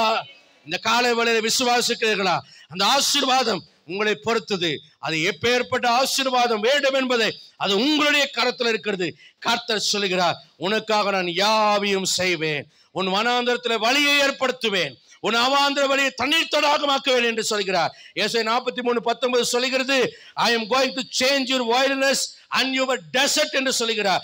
வழி இல்லாத வனாந்தரம், தண்ணீர் இல்லாத வனாந்தரம், புசிக்க எதுவும் இல்லாத வனாந்தரம், வாழ குடியிருக்க முடியாத வனாந்தரம், இளைப்பாறுதல் இல்லாத வனாந்தரம், மிருகங்கள் உள்ள வனாந்தரம், பலவிதமான போராட்டங்கள் இருந்த, பயங்கரங்கள் இருந்த வனாந்தரம். அந்த வனாந்தரத்தில் தண்ணீரையும் ஆறுகளையும் தோன்ற பணிகளை கர்த்தர் இதுவரைக்கும் நீ பார்த்தவனுடைய வனாந்தரமான வாழ்க்கையை அவர் மாற்றுவார். ஏசாயா 43:19-20 வாசிக்கிறது போல வனாந்தரத்தில் வெளியும் அவாந்தர வெளியில ஆறுகளையும் உண்டாக்குவார். ஆதியாகமம் 16:7 நாம பார்க்கிறது போல வனாந்தரத்தில் அலைந்து திரிந்து ஆகாரை நீரூற்று வண்டிகளை கண்ட தேவனானவர். 21:14 பெயர்சபா வனாந்தரத்தில் என் பிள்ளை சாகிறதை நான் காண மாட்டேன். தன் பிள்ளை அவள் கைவிடக்கூடிய நிலைமையில வந்து விட்டார். தன் பிள்ளையை உருவாக்க முடியவில்லை, தன் பிள்ளையை காப்பாற்ற முடியவில்லை, தன் கையில பிள்ளையை ஒப்பு கொடுக்க விட்டான். ஆபிரகாமும் கை கழுவிட்டான், ஒரு துருத்தி தண்ணீர் மாத்திரம் கொடுத்து விட்டு நீ பார்த்துக்கொள் என்று விட்டான். இப்பொழுதோ வனாந்தரத்திலே என்ன செய்வது ஏது செய்வது என்று தெரியாமல் இந்த ஆகார் அடைந்து கொண்டிருக்கிறார். ஆனா அந்த நேரத்தில் தான் நீரூற்று அண்டையிலே தன்னை கண்ட தேவனானவர் இருந்தார் என்பதை அவள் மறந்து விட்டார். ஏற்கனவே சாராளை விட்டு ஓடும் போது அவள் கண்ட அந்த நீரூற்றை அவள் மறந்து விட்டார். நீரூற்று அண்டையிலே தனக்கு வாக்களித்து வரை மறந்து விட்டார். அவள் மறந்து போயிருந்தாலும் பிள்ளை சாகிறதை நான் பார்க்க மாட்டேன் என்று சொல்லி அவள் கதறி அழுததை கர்த்தர் பார்த்தார். அங்கே வந்து கேட்டார், ஆகாரே நீ ஏன் கவலைப்படுகிறாய், ஏன் கலங்குகிறாய் என்று சொல்லி கர்த்தர் ஒரு நீரூற்றை திறந்தார். கண்கள் திறக்கப்பட்ட பொழுது ஆகாருக்கு அந்த நீரூற்று ஞாபகம் வந்தது. தண்ணீரை கொண்டு தன் பிள்ளைக்கு கொடுத்தார். அவனுடைய ஜீவன் அவனுக்கு திரும்ப வந்தது. அல்லேலூயா. ஏற்கனவே தெரிந்த ஒரு ரட்சிப்பு, இயேசுவே அந்த நீரூற்று. உன்னுடைய பிரச்சனைகளுக்கெல்லாம் அவரே வழி என்று தெரியும். ஏற்கனவே வந்த பிரச்சனைகளெல்லாம் உன்னை காத்தவர் அவரே என்று தெரியும், உன்னை ரட்சித்தவர் அவரே என்று தெரியும். ஆனால் இப்பொழுது வந்திருக்கிற நெருக்கங்கள் அதை மறக்கடித்து விட்டது. எனக்கு அன்றைக்கு அற்புதம் செய்தவரை மறந்து போய்விட்டார், அன்றைக்கு உன்னை உயர்த்தினவரை மறந்து போய்விட்டார், அன்றைக்கு உன்னை கைவிடாதவரை மறந்து விட்டார். இப்பொழுது இருக்கிற பிரச்சனையை பார்த்து ஆண்டவரே நான் என்ன செய்வேன் ஏது செய்வேன், என் பிள்ளையை மீட்டுக் கொள்ள எனக்கு ஒரு வழி இல்லை என்று கலங்கிக் கொண்டிருக்கிறாய். ஆனால் கர்த்தர் சொல்கிறார், அன்றைக்கு உனக்கு நீரூற்றை காண்பித்து உன்னை பார்த்து கலங்காதே, கைவிடப்படவில்லை என்று சொல்லி உன்னை திரும்பவும் சாராள் அன்றைக்கு அனுப்பின ஆண்டவர் சொல்கிறார், இப்பொழுது முதலுமாய் நீ கைவிடப்பட்டவளா இருக்கிறபடினாலே அன்றைக்கு ஆபிரகாம் உன்னை கைவிடவில்லை, ஆபிரகாம் தெரியாம வந்த அதனால உன்னை அனுப்பினார். இன்னைக்கு ஆபிரகாமே கைவிட்டு விட்டான். அதனால கர்த்தருக்கு தெரியும் உனக்கு யாருமே இல்லை என்று அவருக்கு தெரியும். அதனால அவர் என்ன பண்ணார், அவரே உன் கண்களை திறந்து நீரூற்றை காண்பிக்கிறார். அல்லேலூயா, அல்லேலூயா. தேவன் உன் பிள்ளையின் குரலை கேட்டார், தேவன் உன்னுடைய அழுகையை கண்டார். அதனாலதான் நீர் என்னை காண்கிற தேவன். அல்லேலூயா. ஆகாரா இருந்தாலும் என்னை ஆசீர்வதியும் ஆண்டவரே. அல்லேலூயா. ஆதாரம் நீரே, என்னை ஆசீர்வதிக்க வேண்டும். நான் ஆகாரா இருந்தாலும் என்னை ஆசீர்வதிக்க வேண்டும். அல்லேலூயா.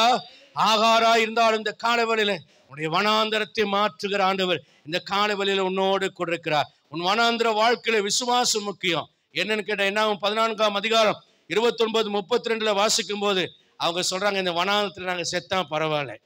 ஆண்டவர் சொல்றார், வனாந்தரத்துல வரும்போது தற்கொலை செய்து கொள்வேன், நான் செத்து போவேன், நான் நாசமா போகணும், அவன் நாசமா போகணும் அப்படின்னு அவிசுவாசமான வார்த்தைகளை சொல்லாம கர்த்தரை விசுவாசிங்க. ஏனென்றால் வனாந்தரத்துல விசுவாசித்து ஆகாரின் அழுகுரலை கேட்டு பிள்ளையை ரட்சிக்க அவரால் கூடுமானால், அதே சமயத்துல வனாந்தரத்துல அவிசுவாசப்பட்டதுனால பிள்ளைகளுடைய வாழ்க்கையில 40 வருஷம் வனாந்தர வாழ்க்கையை கூட்டி கொடுக்கிறவும் அவிசுவாசம் காரணமா இருந்தது.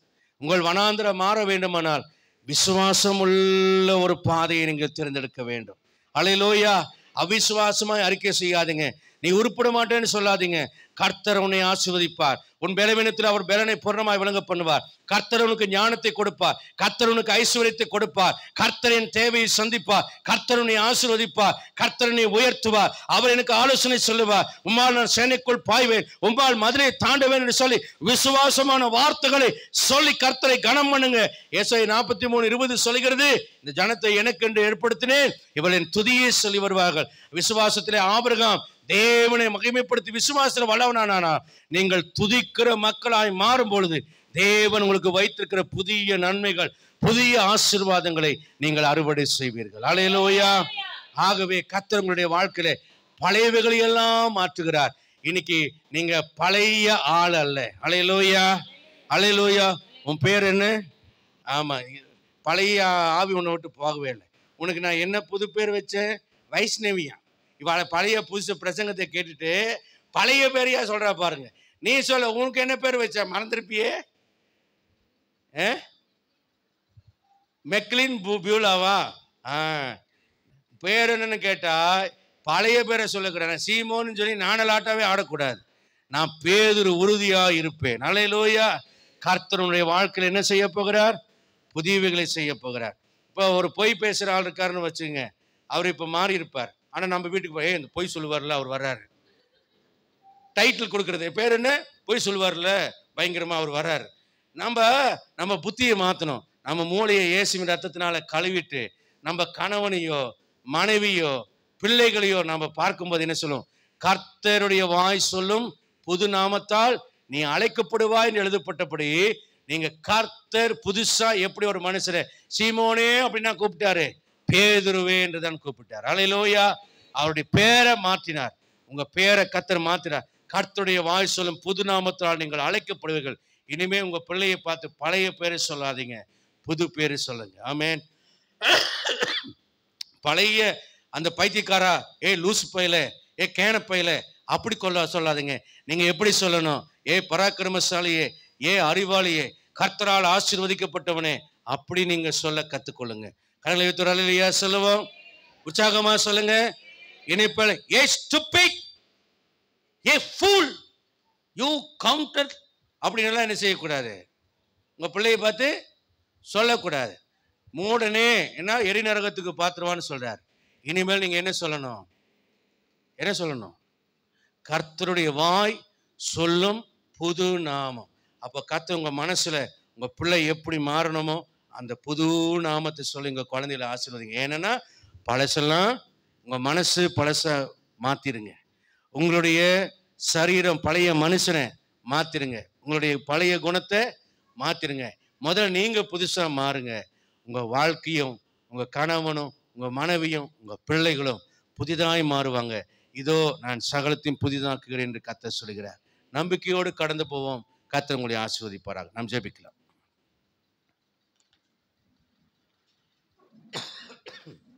அர்ப்பணம் செய்வோம். ஆண்டவரே, உம்முடைய பாதத்தில் எங்களை அர்ப்பணிக்கிறோம்.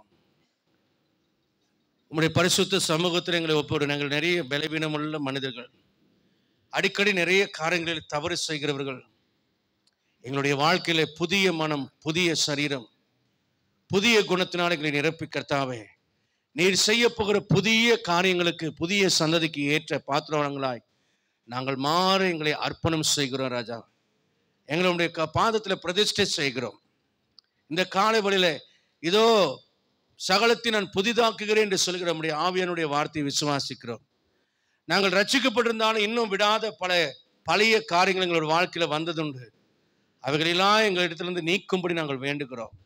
இந்த காலை வாழ்த்தில் ஓல்டு மெமரிஸ், பழைய நினைவுகள், பழைய உறவுகள், பழைய வரலாறுகள், பழைய சம்பவங்கள், பழைய வீழ்ச்சிகள், பழைய தோல்விகள், பழைய எண்ணங்களினாலே, பழைய குணங்களினாலே, பழைய புளித்துமாவினாலே கரைபட்டிருக்கிற வாழ்க்கையெல்லாம் மாற்றி அன்றைய புதிதாக்க வேண்டும் என்று நாங்கள் ஜெபிக்கிறோம். பரிசுத்தமாக்க வேண்டும் என்று ஜெபிக்கிறோம். தூய்மைப்படுத்த வேண்டும் என்று நாங்கள் ஜெபிக்கிறோம். ரத்தத்தினாலே கழுவி சுத்திகரிக்க வேண்டும் என்று ஜெபிக்கிறோம். ஒரு புதிய சந்ததியை நாங்கள் காண, புதிய ஆசீர்வாதங்களை காண, ஆண்டவரே, ஆபிரகாம் நகைத்தது போல நாங்கள் அவிசுவாசத்தில் எங்கள் பலவீனங்களை குறித்து மேன்மை பாராட்டி நகைக்காதபடிக்கு, எங்கள் பலவீனங்களை தேவனுடைய வல்லமைக்கு மேலாக வைத்து ஆண்டவரே எங்கள் பலவீனத்தை உயர்த்தி காட்டாதபடிக்கு, தேவனுடைய வல்லமையினால் எங்கள் பலவீனம் ஆளப்படும்படி எங்கள் பலவீனத்தை தேவனுடைய வல்லமைக்கு கீழாக வைக்க எங்களுக்கு கற்றுத்தந்தீரே, உங்களுக்கு நன்றி. உம்முடைய வல்லமை எங்களை ஆளட்டும், எங்களை ஆசீர்வதிக்கட்டும். இந்த காலை வேளையிலே அர்ப்பணித்துக்கிற உம்முடைய பிள்ளைகள் ஒவ்வொருவரையும் ஆசீர்வதியும். இந்த காலை வேளையில் இந்த வார்த்தைகளை கேட்ட ஒவ்வொரு பிள்ளைகளையும் ஆசீர்வதியும். பலவீனத்தில் பலனை பூர்ணமாய் விளங்க பண்ணி கர்த்தர் கனப்படுத்தும். இரட்சகராம் இயேசு கிறிஸ்துவின் நாமத்தில் ஜெபிக்கிறோம் நல்ல பிதாவே. என் ஆத்துமாவே கர்த்தரை ஸ்தோத்திரி, முழுமை பரிசுத்த நாமத்தை ஸ்தோத்திரி. என் ஆத்துமாவே கர்த்தரை ஸ்தோத்திரி, கர்த்தர் செய்த சகல பாகங்களை மறவாது. ஆமாம். நம்முடைய கர்த்தராகிய இயேசு கிறிஸ்து கிருபையும் பிதாவுடைய அன்பும் பரிசுத்த ஆவியானவரின் அனுநயிக்கும் ஆசீர்வாதம் சந்தோஷம் சமாதானம் நம் அனைவரோடும் உலகின் சகல பரிசுத்தவான்களோடும் என்றும் என்னும் கர்த்தரின் போலும் இருப்பதாக. ஆமென். அல்லேலூயா. God bless you all. கர்த்தர் உங்களை ஆசீர்வதிப்பாராக. ஆமென்.